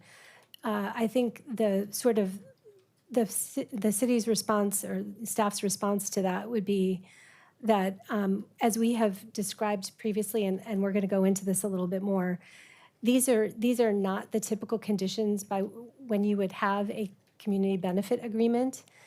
However, there's the community is able to sort of meet with and engage with the property owners directly, and we have encouraged that as staff. And there have been some meetings of the York Work Group specifically, and the property owners.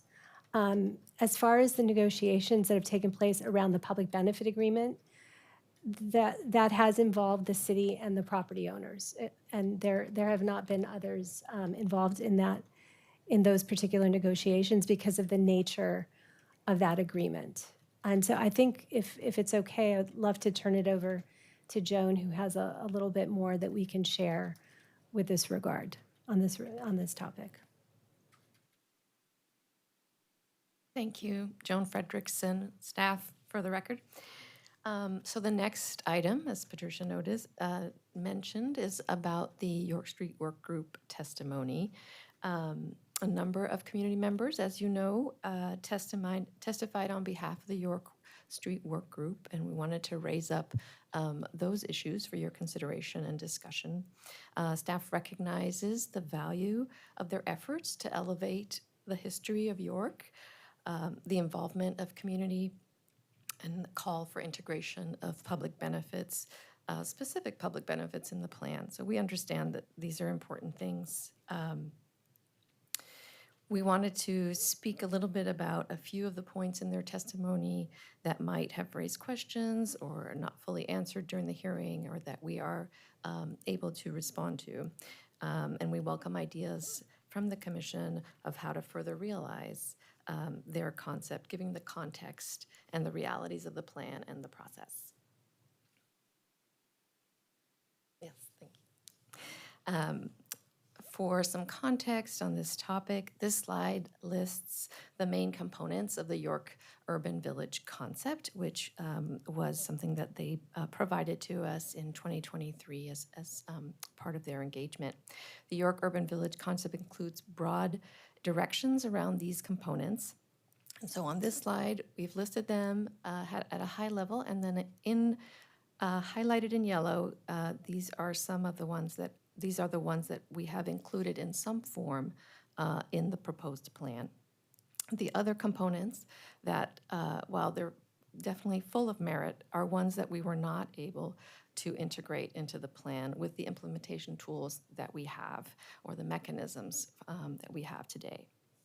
For example, within the context of the plan, right, that it's going to be a mixed-use development type expected, staff initially worked to translate that, conceptualize basically that the requests of the wealth building opportunities that were requested and the ownership opportunities that were requested. And so we conceptualized that as potentially being meaningful to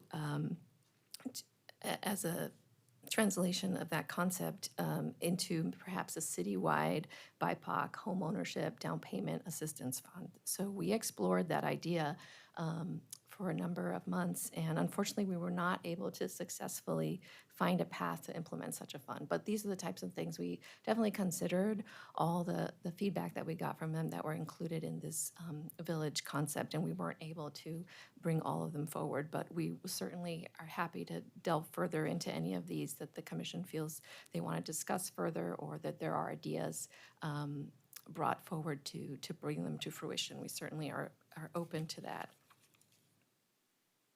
Next slide.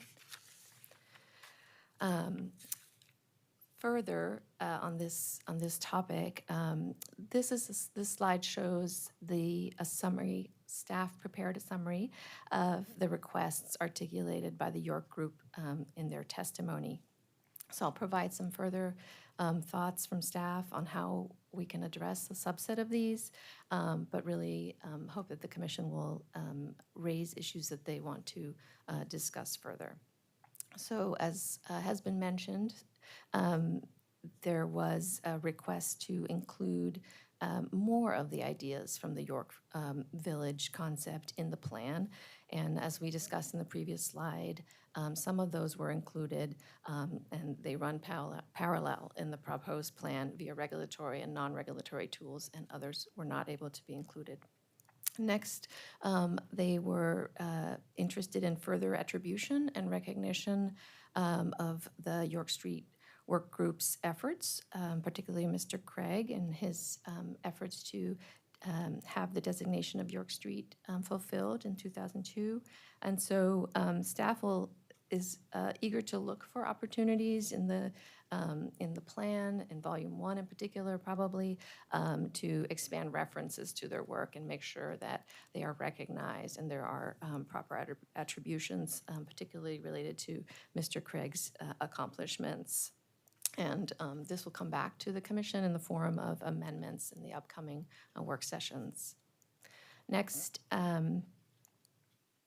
there was a desire for involvement in the public benefits agreement around the commemoration of York. And certainly BPS agrees that we will seek to integrate language into the draft PBA and further formal agreement that makes it explicit that the York Street Work Group must have a meaningful role in the designation and the work around the commemoration of York. Certainly, we are looking to find out more about what the mechanics of that could be. We're working with the City Arts Office to better understand the process. And certainly, we will look for ways to support the York Street Work Group's efforts in that regard. And then the next item on here is what was discussed in the previous slide and the conversation around participation in a community-based, sorry, I keep saying that, in a community benefits agreement. And so we'll just note again that we are in a, we're not in a development project situation. It's more of a plan situation. So the elements are a little bit different. And next, there was a request to be included in the federal grant application. And so I'll just say a few things about that. And we do have PBOT staff here if there are further questions. But the streetcar expansion work will be applying for a Federal Transit Administration Small Grants Capital Investment Grant. Unfortunately, we have to say that the capital grants are limited in how they can be used. So there would be limits that they would only be allowed to be used for construction costs and project development work, which is things like engineering and design and environmental review. Having said that, since it's not a planning grant, that would limit co-applicants. However, PBOT wanted to make sure that we noted that they would need to still meet the regional workforce agreements, equity agreements, and other equity contracting requirements.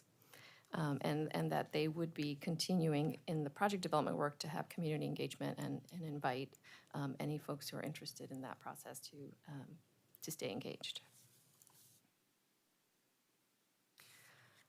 And lastly, just to call out that the York Group was one of the testifiers who requested a pause in the process. And I'm going to hand it over to Ryan, who's going to talk a little bit more about addressing any kind of delay in a more holistic way.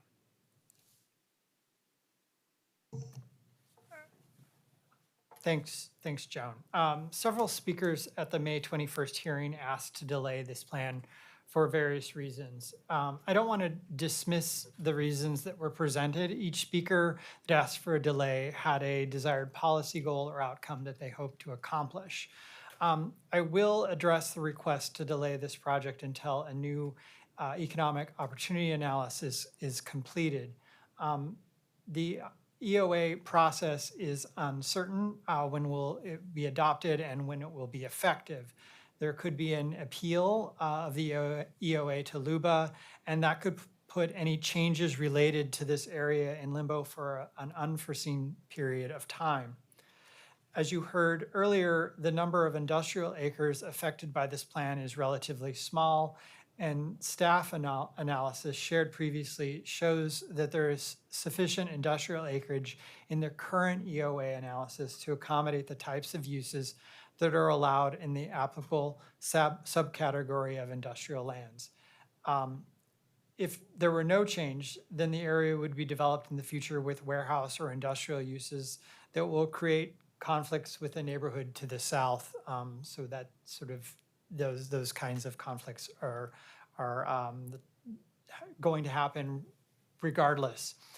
So that's the sort of addressing some of the EOA things. But there, I also want to speak to the reasons to advance this plan that we feel as staff outweigh any perceived benefits from a delay. The economics of development are dynamic, and while the market is currently in a lull, it is important to have a regulatory framework in place to take advantage of the next cycle. By advancing this plan, the city is sending a signal to property owners, investors, and businesses that Portland is willing to take action to realize a positive vision for the future. More prosaically, advancing this plan now allows the city to leverage local funds for greater federal support to build the streetcar. Advancing the plan advances the goals of the plans itself, and more broadly, the city's comprehensive plan. The sooner the plan is in place, the sooner steps can be taken to implement the housing, open space, placemaking, and employment goals articulated in the plan. Staff advises the City Planning Commission to carefully weigh and consider this plan on its merits and advance it as appropriate. I think we want to move on to Barry. Yep. So we'll go really quickly. We've got just a couple more points here. Just other items we wanted to share with the commission that we do foresee bringing some staff proposed amendments to you between now and the next work session for you to consider and discuss at the next work session. There are some code amendments to the plan district, which will apply parking limitations and parking guidance more broadly around the streetcar line. That got somehow disassociated with that in earlier code drafting, so it's really more of a correction than anything else. We'll do that. We'll explain that to you all. We have heard from some other bureaus that they might be seeking some other code amendments to make processes work for them better, and we may be bringing those back to you as well. And then there are some minor technical amendments that we'll be bringing to you that address things like city bureau name changes and things of that nature that need to be rectified as part of this process. I also wanted to let you know that the Design Commission met on the 6th of June and in a work session and did discuss the application of the design overlay zone in this area, and tentatively has supported application of the design overlay zone here to the areas that are zone EX. So syncing up and making sure we're connecting the dots on that topic. So, and they have another work session coming up. I believe it's on the 20th. So finally, where are we at in the timeline? And then we want to see if, I know we're tight, but see if you have questions or comments for today. But our next meeting is on the 25th. We're hoping to, again, have some of those amendments for you to consider and want to hear it from you if there are amendments or issues that you want further discussion of between now and that next meeting. So finally, we want to thank you, and I know we're running late, but Patricia, let us know if there's, or Chair O'Meara, let us know if you have time for discussion or questions now. Yeah, we are just a few minutes over for this item, but I think we can have, a few questions and comments. I'll start with circling back to the public benefits agreement, and I understand the application that is appropriate for that. This is not city-owned land. There are not city dollars being applied or offered currently. However, I do think there is always the future opportunity for private developers to enter into a development agreement with interested and significant community groups, right? And so I wonder if that is something that we could acknowledge in the public benefits agreement in terms of, that would not be a city process, but for example, a specific housing development site that's privately developed, that developer could, and there could be some language within the public benefits agreement to consider engagement, right, with significant community groups. The park, for example, I'm curious about that site, and that there would be an expectation that that would involve engagement with significant community groups such as the York Street group. So I'm just wanting to know, if there are still gaps in that public benefits agreement that could be filled with some of those expectations for future engagement with those significant community groups. Chair O'Meara, maybe I could just address this very quickly and we can talk about it more next time. But I would say that there, for example, I think it's a good example, the example you brought up of the park.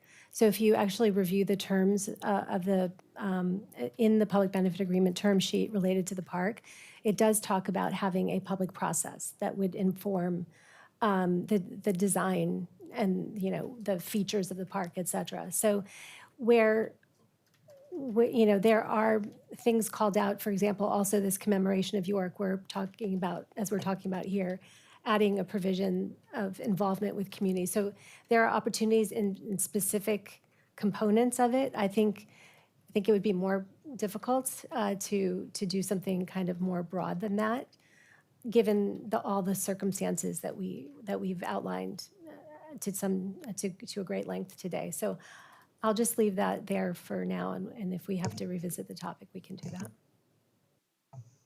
Thank you. Welcome other commissioner questions and comments.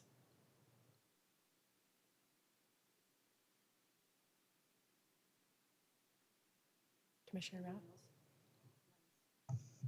Mine's longish, so please. Go ahead. Commissioner Routh or Commissioner Alexander first? Go ahead.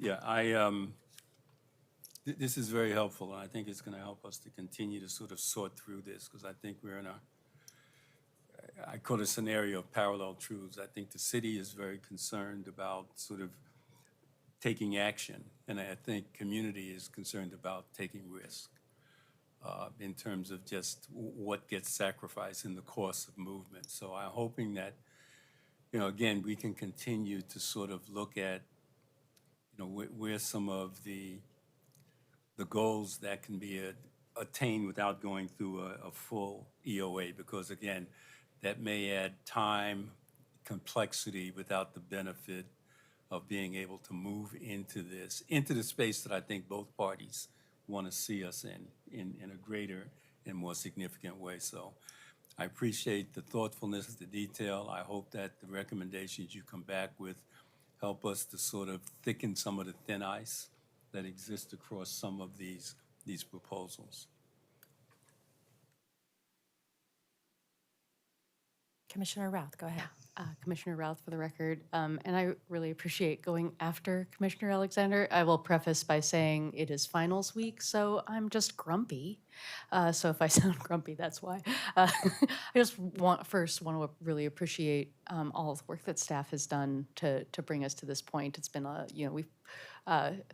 this plan has come to us a few times, and I think of the last time when it came before us, and I remember thinking the same thing, that if this existed purely as a plan on its own, outside of a larger regional context, to be like, this is absolutely phenomenal, that no notes, and that Portland, in so many ways, we are at our best when we are placemaking, and visioning.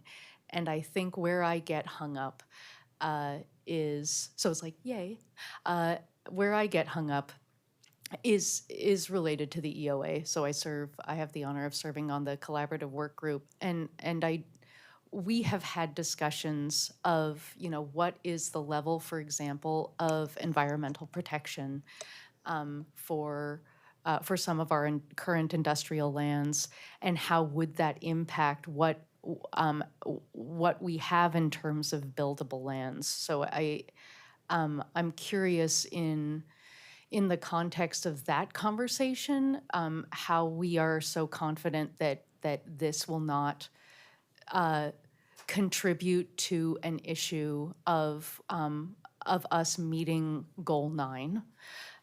So that's one. I also, from the testimony, and I am not an objective in this, that I grew up in Park Rose. So I appreciate, the employment buffer and reallocation for this to shift that.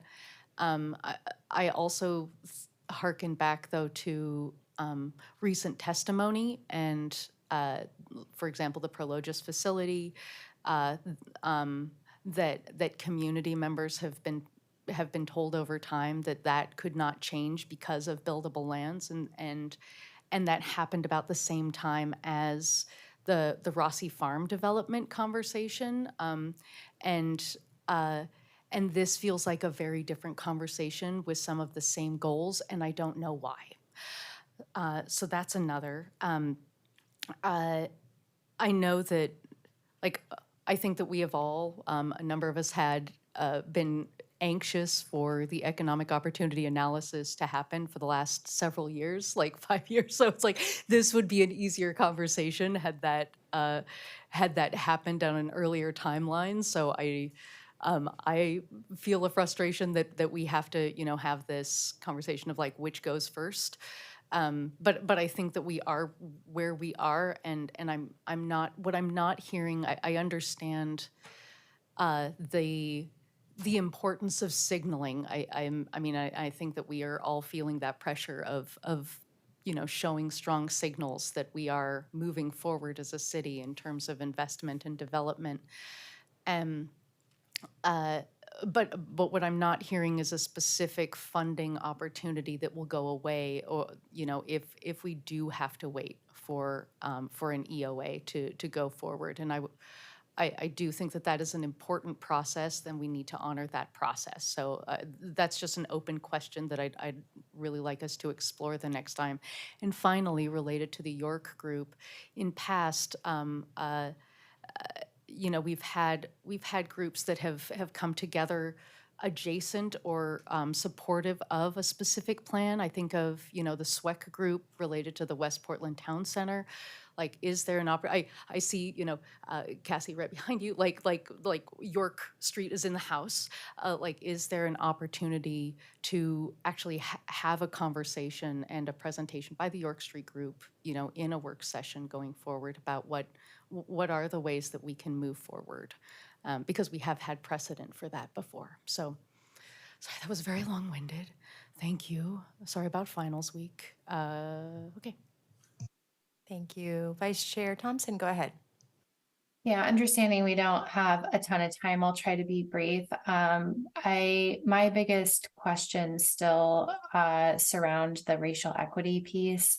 There are components of that I think Steph already touched on a little bit, but for me, before we even got to the point of reading or hearing testimony, just reading the preliminary racial equity analysis that was done, it was very uncertain. You know, it was clear that there were a lot of open questions, and that it wasn't at all a foregone conclusion that this wouldn't negatively impact racial equity outcomes. And so I'd like to circle back to that and just understand, like, that was done preliminarily. How did we like get to a place where we feel like that this is good to move forward with?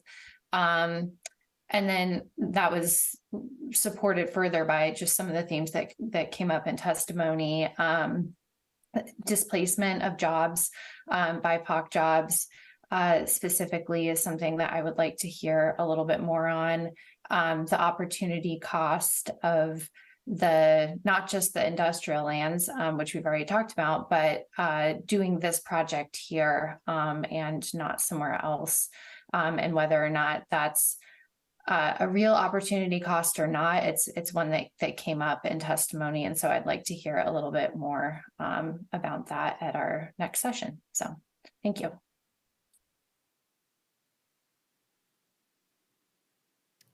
Thank you. So there are a few themes emerging. I'm curious from the staff perspective if those feel achievable. Is there any additional guidance or recommendation you would like from the commission via email before the next meeting to sort of lock in these additional themes? Chair O'Meara, I think Commissioner Spivak's hand is up. Oh, go ahead, Commissioner Spivak. And then we can come back to your question. Yeah. Great, yeah, thank you. I think that for the BIPOC job, I think it would be, if we're going to get that data, it would be good to have it located in this particular area, because I believe that the testimony had job employment demographic information over the whole industrial area, at least the information I saw. And if we do it, it'd be good to know like how much of this is storage, because I go in that area a lot for my business, for my work, and usually it's storage facilities rather than manufacturing, which might be an element. I guess my big picture thought, I think the most compelling big picture testimony had to do with the sequencing of this in the EOA. Huge appreciation to Commissioner Ralph for serving on the advisory committee. I've been on this commission maybe too long, and it feels like during most of the years I've been on, 5 or 6 years, the EOA has been 1 year away. And now maybe we're being more honest and say it's 2 years away. I'm not sure what's happening. But I am balancing towards we can't wait anymore. And I think it was really helpful for me to hear from staff that not only does the EOA have to get done, but it has to run its gamut through any lawsuits, and those are regular. So I fear that even if Portland does get the EOA, there'll be a big asterisk over it, just like there was in the central city, for potentially years before any concrete action can happen in the areas. So I'm really sensitive to the sequencing, because really the EOA should happen first. But through some combination of impatience and recognition of the legal things that could draw it out longer, I'm way more towards let's get it done.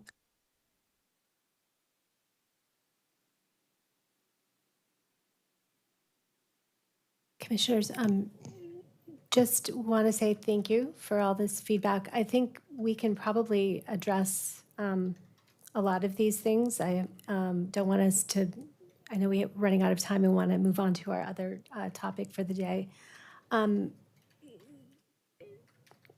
Vice Chair Thompson, we may want to get with you a little bit to just talk through this this kind of like opportunity cost question. I mean, we have some additional information we're going to be bringing about the value capture strategy and what we feel the value of the public benefit package is to the degree that, you know, we can provide some insight into that. And it might be beneficial if the commissioners are okay with this, if we just contact Vice Chair Thompson and just talk a little bit more about some of her thinking on that, so we can hone in on exactly what information would be best to bring to the next work session.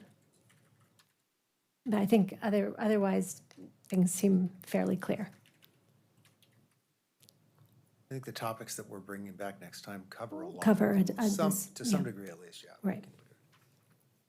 Great, Okay. thank you all so much. Thank you. And that sounds like a good plan to me to connect with Vice Chair Thompson with some specific follow-up before our next work session on the Montgomery area plan. So thank you all to staff today for your ongoing work and presentation. And we will now move to our next item, which is the housing production strategy. And I will be calling up Tom Armstrong and Ariel Kane. This is a continuation of discussion on the housing production strategy. And a reminder, Commission, that this is the final discussion opportunity for this item, and that we do hope to determine whether or not the Commission will be sending a letter to City Council. Again, this is not a legislative matter before the Commission, but we do have an opportunity in our advisory capacity to submit a letter to Council should we decide that. So that's part of the intention today. Welcome, Tom and Ariel.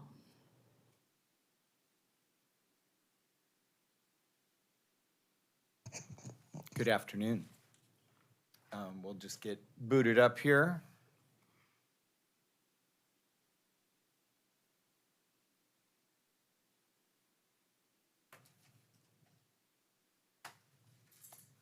Are you logged in to the meeting? Yeah. There we go.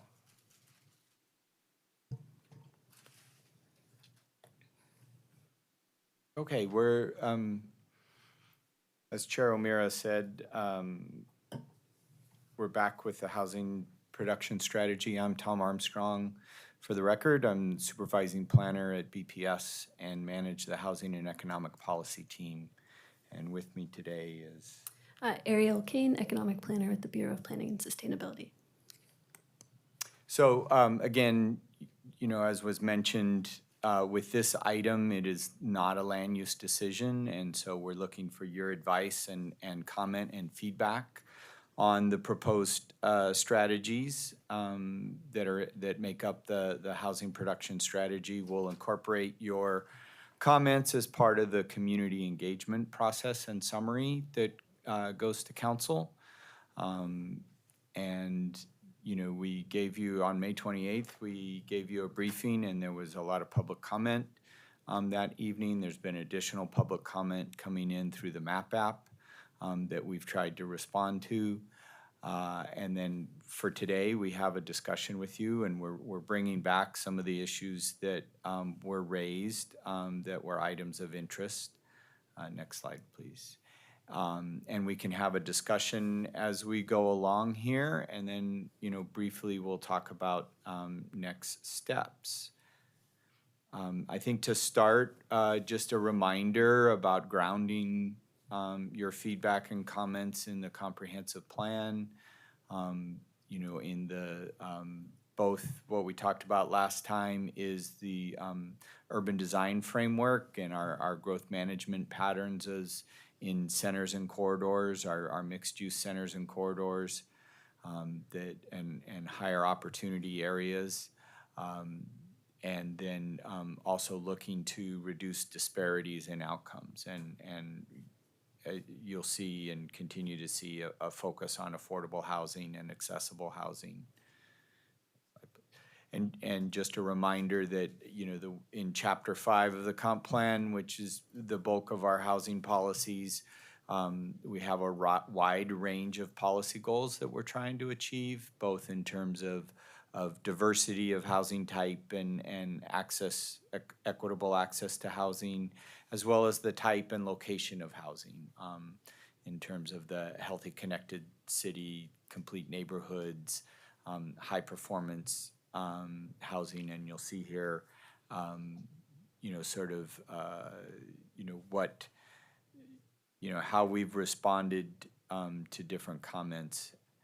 I think before we jump into the strategies themselves, there were a couple of questions, follow-up questions about some of the analysis that we had done, and Ariel has some more information for your consideration. Great, thank you. So just a couple of updates. I believe Commission asked for an update on the previous iteration of the expanding opportunities for affordable housing updates that happened over 2020 and 2021. About 19 different sites with a number of different properties were rezoned or upzoned with the idea that they would either be conforming to the surrounding zoning or they would increase opportunity for building housing. Right now, there's about 69 homes in development through the permit activity that we were able to access. These homes are being built by Habitat for Humanity on these two properties in Southwest. When we looked at the buildable lands inventory as it exists, you all recommended it to be passed, and it was passed by City Council at the end of December. The buildable lands inventory shows that with the constrained capacity of all of these sites in general, there was about 129 units of capacity on these sites. So 69 out of 129 puts us, you know, above 50% of that capacity being actualized through this project. The next iteration of the project, which we talked a little bit about, will focus less on working with institutions and instead focus on working with affordable housing developers who may be able to move some of these projects from conception to implementation and really realize the capacity through an upzoning process. The other area that you all asked for an update on was just to look at the racially concentrated areas of affluence and poverty as it relates to two different analyses that we use here at the city. So on the left is the complete neighborhoods overlay. For me, sorry, I can see the subtitles cover the overlay, but the hashed lines on the left-hand side show where there are complete neighborhoods. In this overlay, you can see that all but the southernmost on the east side of the river area of affluence is encompassed within the complete neighborhoods overlay. Most of the areas of affluence on the west side of the river are not included in the complete neighborhood overlay. Similarly, because they're similar analyses, the areas of opportunity map is on the right, and this is an analysis used by the Portland Housing Bureau. Here you can see that with the hash marks and then the bolder hash marks, that higher opportunity areas also are concentrated in Central City and that inner east area where many of our racially concentrated areas of affluence also are. The west side is also largely excluded from the high opportunity areas as well.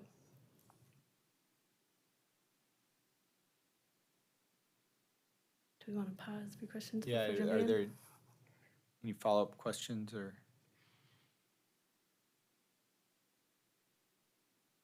Yeah, just one quick question back on the Wade Lang for the record. On the Habitat for Humanity, those 69, are those homes to own or are those rental? When I was looking through the previous application for the project, it indicated that they're townhomes meant to be for affordable ownership opportunities. Thank you.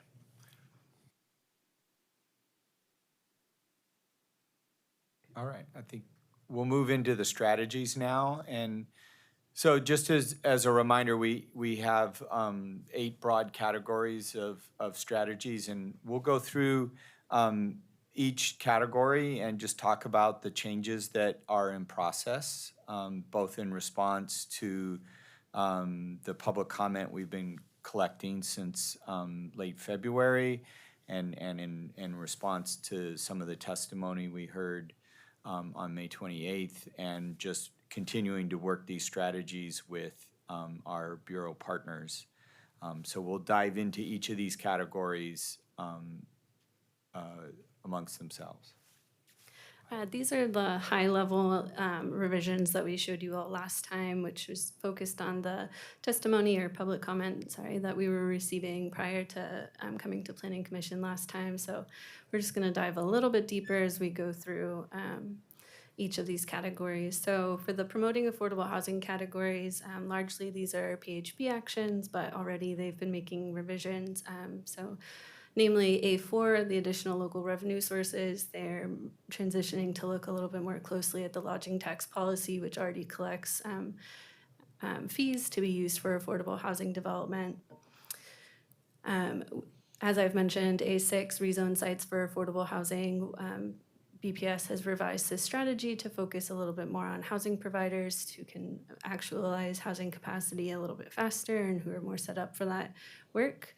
Additionally, we've added clarifying language to the affirmatively furthering fair housing into city code, just to indicate a little bit more about what that means and the actions that both PHB and BPS will be taking.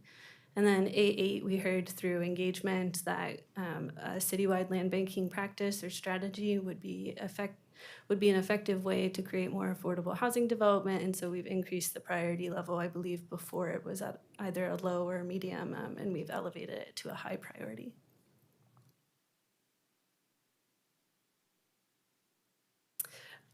We have,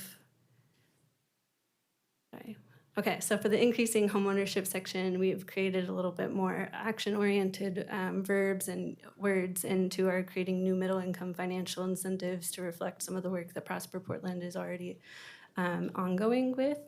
I will note there's also some change within number 3, the Explore expanding homeownership programs, to also be a little bit more clarifying around what homeownership programs and projects are being referred to in that.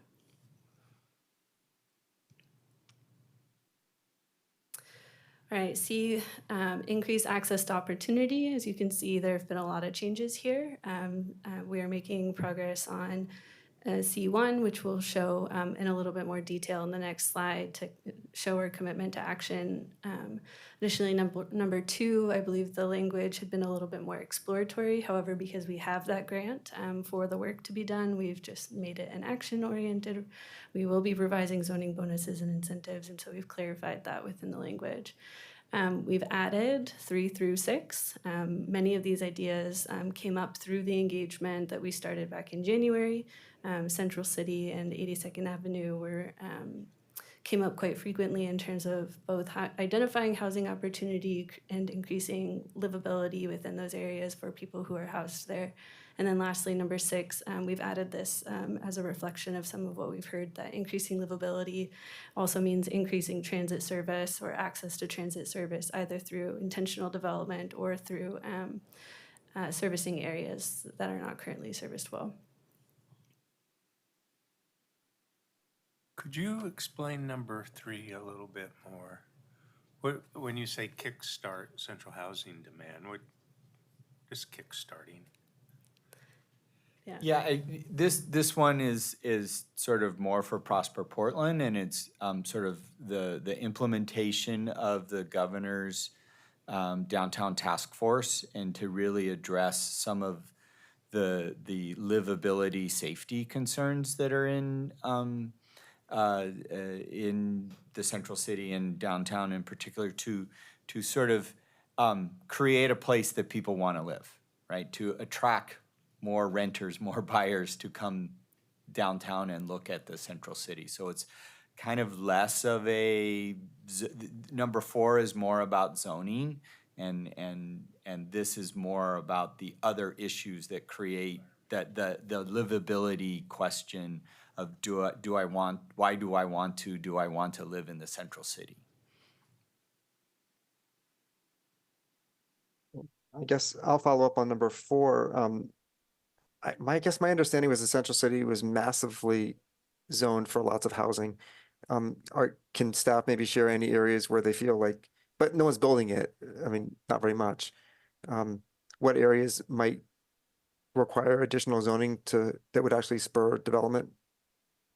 I think maybe Patricia can respond to this, but in general, I mean, we continue to get testimony from Oregon Smart Growth and other downtown developers or central city developers and property owners about, occasionally they bump into either FAR or building height issues with a particular site. This is just another opportunity to revisit some of those.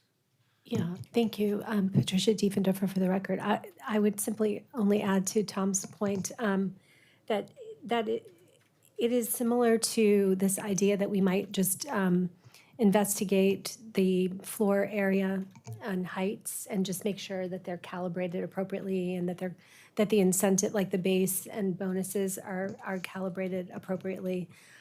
So it's not unlike, what's the other action that Number speaks 2. to number 2 on this, right? was So it's outside almost the like a specific, right, thank you. I thought it was in a different grouping, I apologize. So it's almost like number 2 is for the city minus the central city, and then number 4 is more looking specifically at central city with a similar lens of are there small tweaks to zoning, height, FAR, et cetera, that could be done? And it's more like a study, to be honest with you. I think there's already a lot of, I think to your point, Commissioner Spivak, there's already pretty permissive floor areas and heights in most of downtown. And I think the bigger issue right now is just that we're not seeing development generally, and we're not necessarily seeing development take advantage of the allowable heights and FARs as they stand today. And so part of this study, if you will, is to understand how much of the floor areas and height allowances are being used and where there are opportunities to tweak that.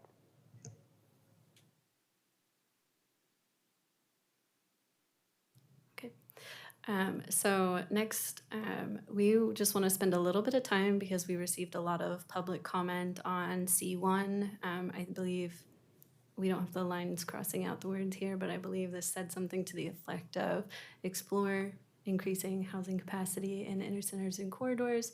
And so this language is just a reflection of some of the changes that we've made. And notably, we've added a bullet that says the city will initiate an area plan project to increase mixed use and multi-dwelling zoning based on the results of the infrastructure capacity analysis.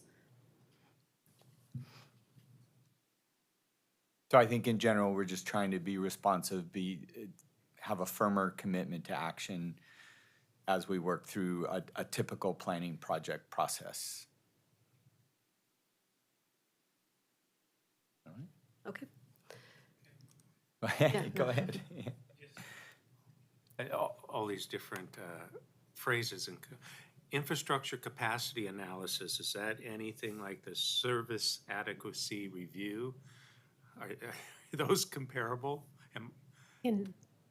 I can try to answer that. I mean, so in this case, what we're doing is we're saying that if we're going to embark on a process in a broad geography, like this Inner East, I don't know if you all have seen the boundaries that the groups who have come out speaking about the Inner East, they're looking at a very large boundary area and geography of the city that goes roughly like 7 to 12, depending on how far north-south, all the way to 60, and quite a bit of, north and south.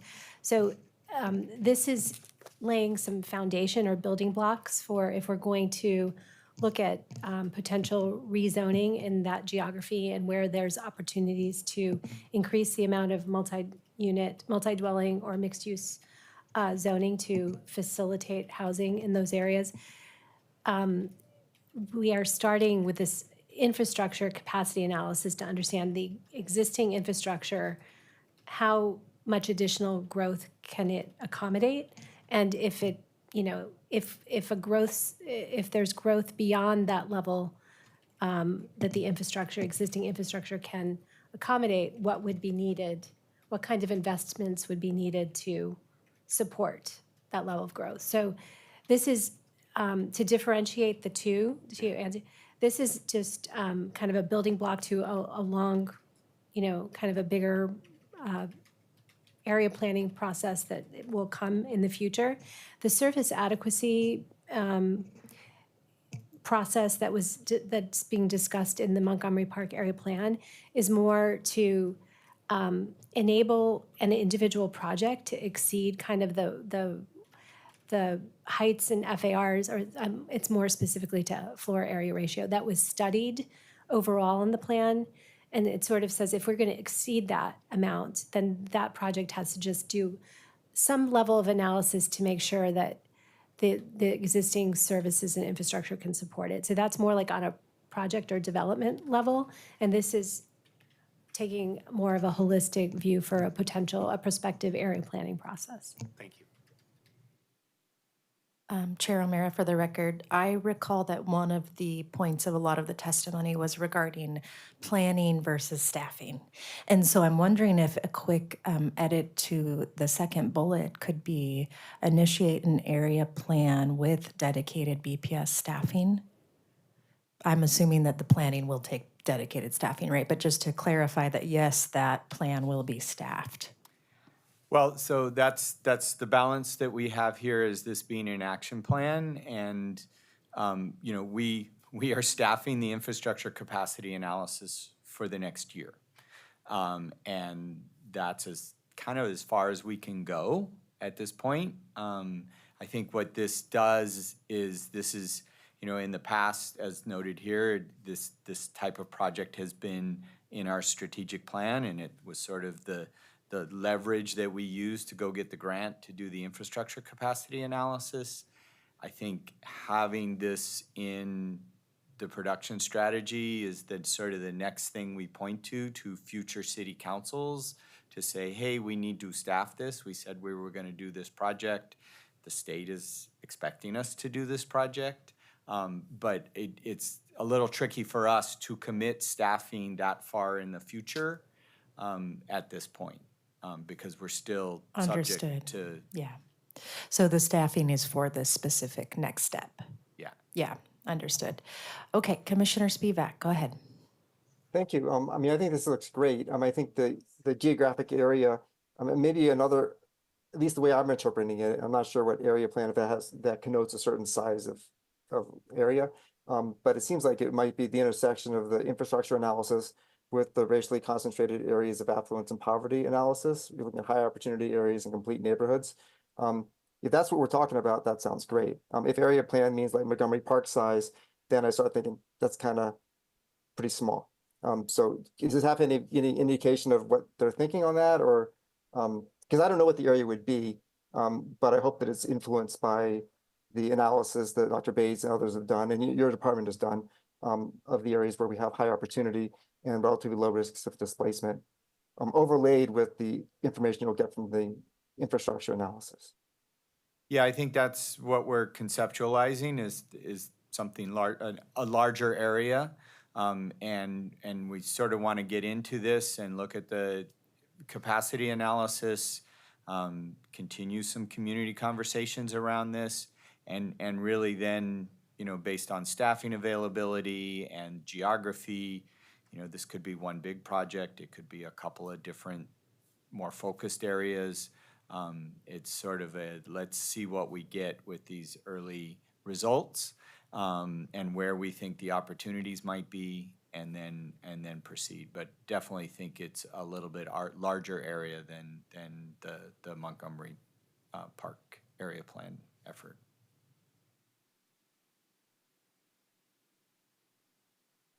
All right, let's keep moving on.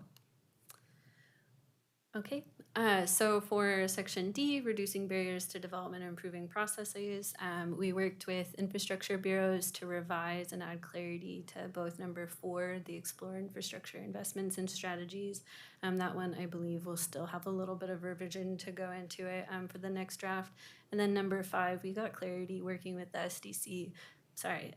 System development charges, financial analysts at the different bureaus that are involved with collecting system development charges to revise to both more accurately reflect their processes with SDCs over the coming years and to align a little bit better with some of the public comments that we received throughout the HPS process. Section E, stabilizing current and future households. We have expanded some of the actions within number 1, preserving existing affordable housing. And apologies when I say we, I do mean PHB. Portland Housing Bureau is part of our working group for this project. We've also added, again, PHB has also added, apologies, the Explore Affordable Housing Listing Service. Throughout our engagement, we've heard that folks know that there are affordable housing units but don't know how to access them. And so this is meant to increase the ability of residents who need affordable housing to get access to the housing that they need a little bit easier. And then number 3 has been combined with number 1. So you'll see a reduction there in the next draft probably. And then number 2, I didn't mean to skip over it. This item we didn't hear a lot about in public comment, just reflecting what's possible with PHB's current work plan. This has been sort of demoted down to an additional idea to consider for the future, but probably unlikely to move forward as a high priority item for the next iteration of this draft. Section F, promote age and disability friendly housing. Not a lot of changes are happening here. We did hear through our first public comment period in February and March from disability advocates that there was a need to sort of clarify what those accessible housing production strategies really meant in terms of implementation. And so we're working on revising the language to be a little bit more clear about how we will create actions out of that strategy. The last non-advocacy section is promoting climate-friendly and healthy homes. Revisions have occurred on a number of levels in all of these strategies, just to add clarity as how it connects to production. But we've also added a recommendation for implementing heat adaptation recommendations. Currently, BEPS is working on creating heat adaptation recommendations, and so this has been added on to the strategy list. And then, as we've discussed a lot, there's a lot that the city can't do by themselves. So we've heard a lot from community, different ideas that require us to seek support or advocacy outside of city. So we've added a number of different items here to continue to elevate through the advocacy work that the city does at a state and federal level. We've added a couple of different climate actions, such as all-electric housing production, reducing embodied carbon strategies, additionally reducing burdens on affordable housing, mortgage interest deduction reform, also looking at 1 to 4 unit residential building code, and lastly, as we heard last time as well here, the need to look at more alternative housing models as part of the housing production strategy. Can we go back to slide G for just a moment? Sure. Thanks. I mean, I think this number 4 maybe is capturing what I'm thinking of, but just a couple weeks ago, P7 announced the SP3 program, and that might be something to list here, where it's $140 million for over 3,000 homes to provide home energy assessments and follow-up work reducing emissions, decreasing energy usage and utility bills. Occupant health is listed there, improve housing stability and increasing resilience. And that might be like, it seems like that would be a strategy for climate-friendly and healthy homes to somehow link together with that initiative. Yeah, thank you for that comment. We've included many of PSEF's higher-arching buckets in the existing actions portion of the housing production strategy because that work has been ongoing, but we could elevate it in terms of the importance of that work because it is a great project. Ariel, on the next slide, number 11, the reduce burdens. Could you speak a little bit more in terms of how we're defining burdens on affordable housing? Yes. What's that? Thanks. Yeah. Sorry. I can speak to it a little bit, but if you would like to speak to it, that's I don't, that came from the Housing Bureau, right? So, no, this one actually came from engagement that we did with Living Coley and their partners, specifically NAIA, talking a little bit about the impact of BOLI standards on developing mixed-use affordable buildings in particular. I don't have the full details in front of me of what that says, but that's largely where that came from. Okay, so some of the financial burdens in terms of development requirements, which we've addressed through the previous actions of the commission, in terms of commercial no longer being a requirement for residential. I think this gets more at the prevailing wage requirements Yeah. for affordable housing, and when you start to incorporate ground floor mixed use, and that can even be community space or a daycare or whatever. And my understanding is the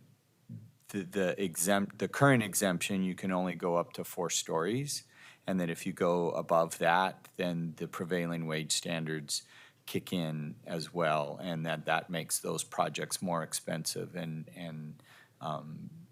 that certain housing developers have been reluctant to even include a daycare space in the bottom of their project because of the added costs. Sure, okay. So that is one that would take state action, and because it's pertaining to BOLI requirements. Thank you. Vice Chair Thompson, I see your hand is raised. Go ahead. Yeah, if you could flip back to the last slide again, Ariel, thank you. There was some more recent testimony that came in from the Historic Landmarks Commission about encouraging conversion of existing buildings into multi-unit buildings or homes with ADUs. And I was curious if you've had a chance to digest that at all. Maybe it had come up in earlier testimony as well. I'm not entirely sure, but I'm just curious where there might be opportunities to support that from a climate standpoint in particular, to avoid the demolition waste and embodied carbon of building new, especially when codes and predominantly the cost of upgrading is just not feasible. Yeah, I think that shows up a little bit in number 3 here, and sort of our continuing work at the city level and through Prosper Portland, and how we can do what's within our power at the city level to help with the adaptive reuse of these buildings. And then if you could go to the next one, like issues like number 13, the 1 to 4 unit residential building code. I mean, developers bump into, if you have a large single family home and you want to do more than 2 units in that home, you start to trigger a commercial building code that then makes it, in terms of separation, firewall separation and sprinklers and exits and everything, that really makes those reuse intensification projects cost prohibitive. And so, we've had on our agenda for quite a while is to sort of look at that middle ground, sort of going from 2 units to 4 units, and is there a different building code that you could do that is not quite the Cadillac version that you get when you trigger the commercial code, but maybe more than the 1 to 2 unit residential code. So things like that align. The state rehabilitation tax credit is important. That is the historic tax credit, a state level tax credit that many states have and offer that Oregon does not. That would really help support a lot of upgrades to and reuse of historic buildings. Yeah, Tom, what you're describing on this slide, that's what I'm talking about, and that all makes sense. On G, it was specifically stated as commercial to residential conversion and adaptive reuse, and that's not what I'm talking about. Yeah, I'm talking about existing single-family home, and I think you've hit the nail on the head with increasing the number of units and everything that triggers. And I guess I'm just pointing out the environmental benefit or value, and wondering if that's worth emphasis on that earlier slide in addition to the conversion and adaptive reuse piece, or Yeah. commercial to residential rather. That's a good point, and we can look at that. I mean, I will note that we've also sort of in the details of the state rehabilitation tax credit started to make that argument as yet another good reason to do that the state should be doing this. Compared to in sort of past sessions, which have been more focused on the historic preservation angles. Well, and tangentially, and I won't completely derail this, I promise, but I think that just as a city and a bureau having additional data and information on the overall carbon picture of existing buildings with regard to improvements on the operational side and building, the ideal building day one that's super high performing versus keeping what we have and not investing that upfront carbon. And I know that some of us, Eli, I think you've thrown out like data before, studies on this exact topic, but I feel like more just research and data is needed on that topic to inform some of these strategies in a way that is as responsive to the climate situation that we're in as possible. I'll stop there. Thanks.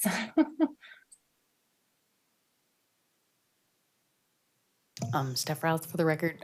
These all look great. Thank you. I will say I'm going to put a market down on number 11 that I'd be a hard pass on that one. And because our last agenda item was related to economic opportunity analysis, we're talking about middle to thriving wage jobs and the importance of workforce development, and that requires prevailing wage standards. So that I think that these two are in direct conflict.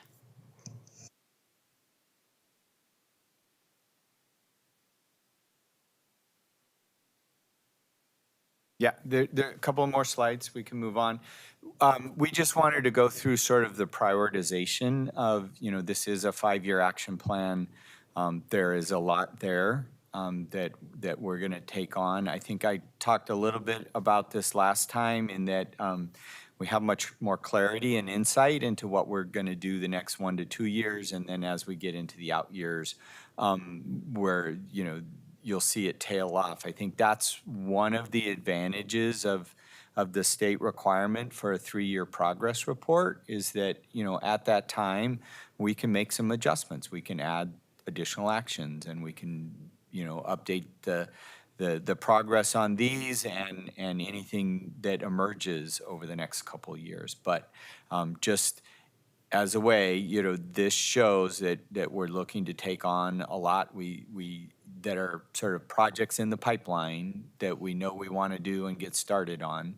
And then next slide, for the medium term, then again, it starts to tail off. I think I will note that the A6 one, that is a sort of a high priority, but we know it comes in year 3. We want to look and see how the market and developers respond to the changes we just made to the inclusionary housing program and make adjustments again. And so, and like items like C6 is working with TriMet to invest in new transit service. That's going to roll out over a number of years as budgets allow. And then next slide, please. And then finally, long term, we know we want to get to some of these ideas, and yet they require more work to figure out exactly what we're going to do there. And so that begins to get into the out years of this action plan. So just where we're at, we're here with you today. We're looking for any other feedback that you have through June and July. We'll be integrating those comments into the production strategy and finalizing the production strategy. And then we're looking to go to council for adoption late summer and early fall timeframe to get us get this adopted well ahead of our December state deadline. And that's what we have for you today. Thank you so much for this ongoing great work, Tom and Ariel. Open it up for additional commissioner comments and questions. Commissioner Patel, go ahead. Oh, first of all, thanks so much. This was really informative from the feedback we received from written testimony. I just had one clarifying question. I was scratching my head. I think we had heard about lodging tax policy first before, and then I just seen it, and it just signaled another item that I figured I'd address here, because can you talk a little bit more about using lodging tax as an additional revenue source? I think it's been pretty apparent from Travel Portland's latest report earlier this year, and the lodging industry, most of it. I mean, I grew up around the lodging industry. My parents are small business owners. A lot of the lodging industry in Portland are small business owners, and they've encountered so much economic challenges operating in a post-pandemic Portland. And I'm just thinking out loud here. It just seems counterproductive of looking at tax policy on lodging for an industry that's already facing challenges. Can you just talk a little bit about that? Sure. Yeah, so currently already tax is collected that supports affordable housing. There's a specific fee that is tacked onto the transient lodging tax that's used for affordable housing and houselessness initiatives already. So my understanding of PHB's intent with this is that it would update that policy to tie it to current rates. The current rate to the consumer price index or some other market metrics, so that it would be updated or tied to market conditions. So it wouldn't necessarily always result in an increase, but is meant to be more responsive to the market. I had a follow-up question to that, and then I see Commissioner Spivak. Does that include vacation rentals? I think there's a separate short-term rental policy. I mean, obviously lodging taxes are collected as part of that, but there's a sort of specific to short-term rentals. Okay. They get siphoned off and allocated in Okay. a different program. Yeah, my understanding is that short-term rentals are actually still doing quite well in the city of Portland, and that there has been a recognition that that needs to continue to be staffed with compliance workers. And so that's where I was going with, completely recognize the sort of traditional hospitality industry in Portland has really struggled with hotels and motels.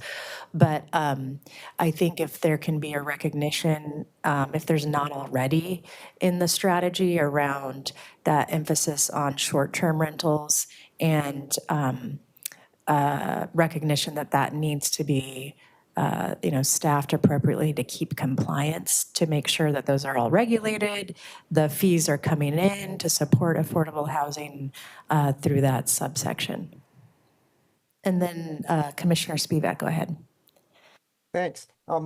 Recognizing that this project doesn't end with a vote, I just thought I'd share that this is the first time we've done something like this, where we've taken public comment and given feedback, and it's felt really good to me. So thanks, staff, for working with us on the process and then trying it out for this project. I also think I'm glad that this is getting a little more specific, because all across the state of Oregon, jurisdictions have to come up with housing production strategies. And I think if they're all mushy because they're afraid that if they commit to anything that they'll get a hand slap, then we'll get a lot of mush. So I think that Portland's setting a good example on this.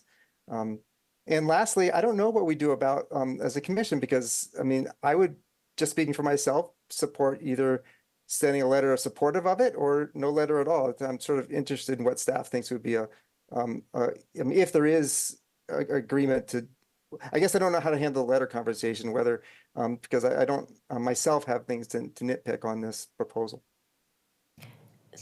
Thank you. Maybe I could take it from here just for a quick moment. Patricia Diefender for the record. I really appreciate your comments to that regard, Commissioner Spivak. And I guess I would say we have always conceptualized in the short time that we've been trying to implement this approach that two things would be different or about this letter. One is it's optional in the sense that if others feel the way Commissioner Spivak feels, then, you know, there may not be a need for a letter. That's number one. And we can certainly, I think we will still, you know, conduct the practice of summarizing the commission's feedback generally in the future report and staff report. So that's one approach. The other approach is if there's a desire to do a letter, that the letter really be focused on conformance or consistency with the comprehensive plan. And I do think that is, you know, I appreciate that can be tricky, because I think it's safe to say that everything that we're doing is in conformance with the comprehensive plan, and it's really just more about sort of degrees and specifics, which again, there's not really an amendment process by the commission for this item. But if there are big, so I think I would offer a couple things. If there are big takeaways that you would just like, you know, sort of it memorialized somewhere, we could take the approach of trying to memorialize that in a summary of feedback and just highlight those things that, you know, essentially the commission kind of wants to pass on, just as its own kind of reflections or observations. Again, knowing that it's not necessarily uniform, right? Because we're not taking a vote, so it may not be that something that's shared is the perspective of everyone, but maybe some overarching thoughts. Alternatively, if there were going to be a letter, we would really appreciate if it would, you know, stay high level and talk about how you know, the actions are consistent with the plan, and any adjustments that you all think might be helpful in making it, for example, more consistent in some way. So I'll stop there. Those are just sort of my reflections in the moment, and I'm interested in hearing what others think about it. Question on the letter in terms of when does that decision need to be made by? I know we were hoping to get a general sense of direction, but since this is going late summer, early fall, is there? No, coming out of commission, we need this today. Okay. So we're not going to come back on this at commission. Okay. Yeah. Can we just do a quick round robin in terms of, do we have strong feelings either way about letter or no letter? And I'll start with, Commissioner Roth, go ahead. Yeah. Thanks. I had a question going back to the 1 to 2 year, I think it was A8, around the citywide inventory. Because if I remember correctly, and I don't always, City Council had passed, I don't know if it was a resolution, asking for an inventory of city lands that were underutilized. So had that occurred? Where are we in that? Has that been RFP'd? What's going on? I actually can provide an update on that, because I actually was a participant in that analysis, giving feedback from the city side. So that study has been conducted. I think it might be listed, I don't know if you all could confirm that for me. I think it might be listed in the list of existing actions, because it's one that the bundle of housing resolutions that was adopted by council back in, I think, November of 2022, if I'm remembering correctly, made that was one of the directives. And so that study has been largely completed. It's the staff is kind of going through a final review to identify sites that are maybe more more near-term ready for some, potential housing development, and whether, for example, if there are any such sites that that need a zone change, they could be folded into our next phase of expanding affordable housing opportunities project. So it's kind of a work in progress. A lot of the work has been done, but it's still kind of a work in progress to vet the sites further. Also because many of the sites are owned by many different bureaus of the city, and the different bureaus of the city, have obligations or needs that have to be worked out before those sites could potentially be used for affordable housing. So, the long-winded explanation to say that I think it's acknowledged in the strategy as an action that's happening right now, and I think that's the fact that we're talking about doing another, and that this is an action, we're already going to be planning to do another expanding affordable housing opportunities project. Those kind of cover the actions associated with that public lands inventory. So, is the study available? Is the map exercise? Yeah, I think it's still being vetted internally, so it's not really available. But a lot of progress has been made on it, and I think that the bureaus are working together to vet the sites a little bit more, and then figure out when is an appropriate time to make the study available publicly. Thank you. Okay, any additional questions before we talk about our direction here? I'm not seeing any hands raised, so just to summarize what I think our options are. We can have our feedback as the Planning Commission included with the summary of public feedback that would be, I assume, an appendix or somehow included as part of the housing production strategy, right, document. And a letter go to council, right? So we could have both of those things. Or we can just have the summary of feedback and choose not to advance a letter to council. The letter to council does need to be specific to the alignment of the housing production strategy with the comprehensive plan. So I think it is, to Patricia's point, a high-level letter that would demonstrate how we as Planning Commission see alignment with the comp plan. I see Patricia nodding her head in terms of the summary of those options. So with those options in mind, we'll have the feedback included regardless. So the decision really is about the letter.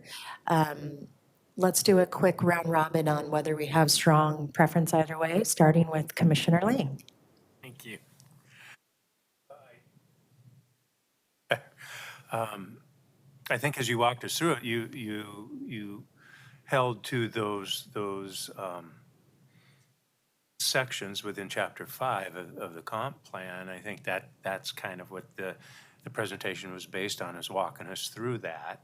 So I think from my perspective, that was adhered to as much as possible, and I do like from our last session to this one, some of the language change and stuff that's more action oriented towards getting things done rather than looking at things, I think is really, really favorable. So I think having a letter go to City Council acknowledging the work that staff did to align this and take into account the testimony that was provided throughout, I'd like to see that.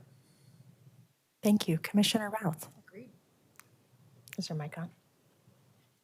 Agreed. Okay.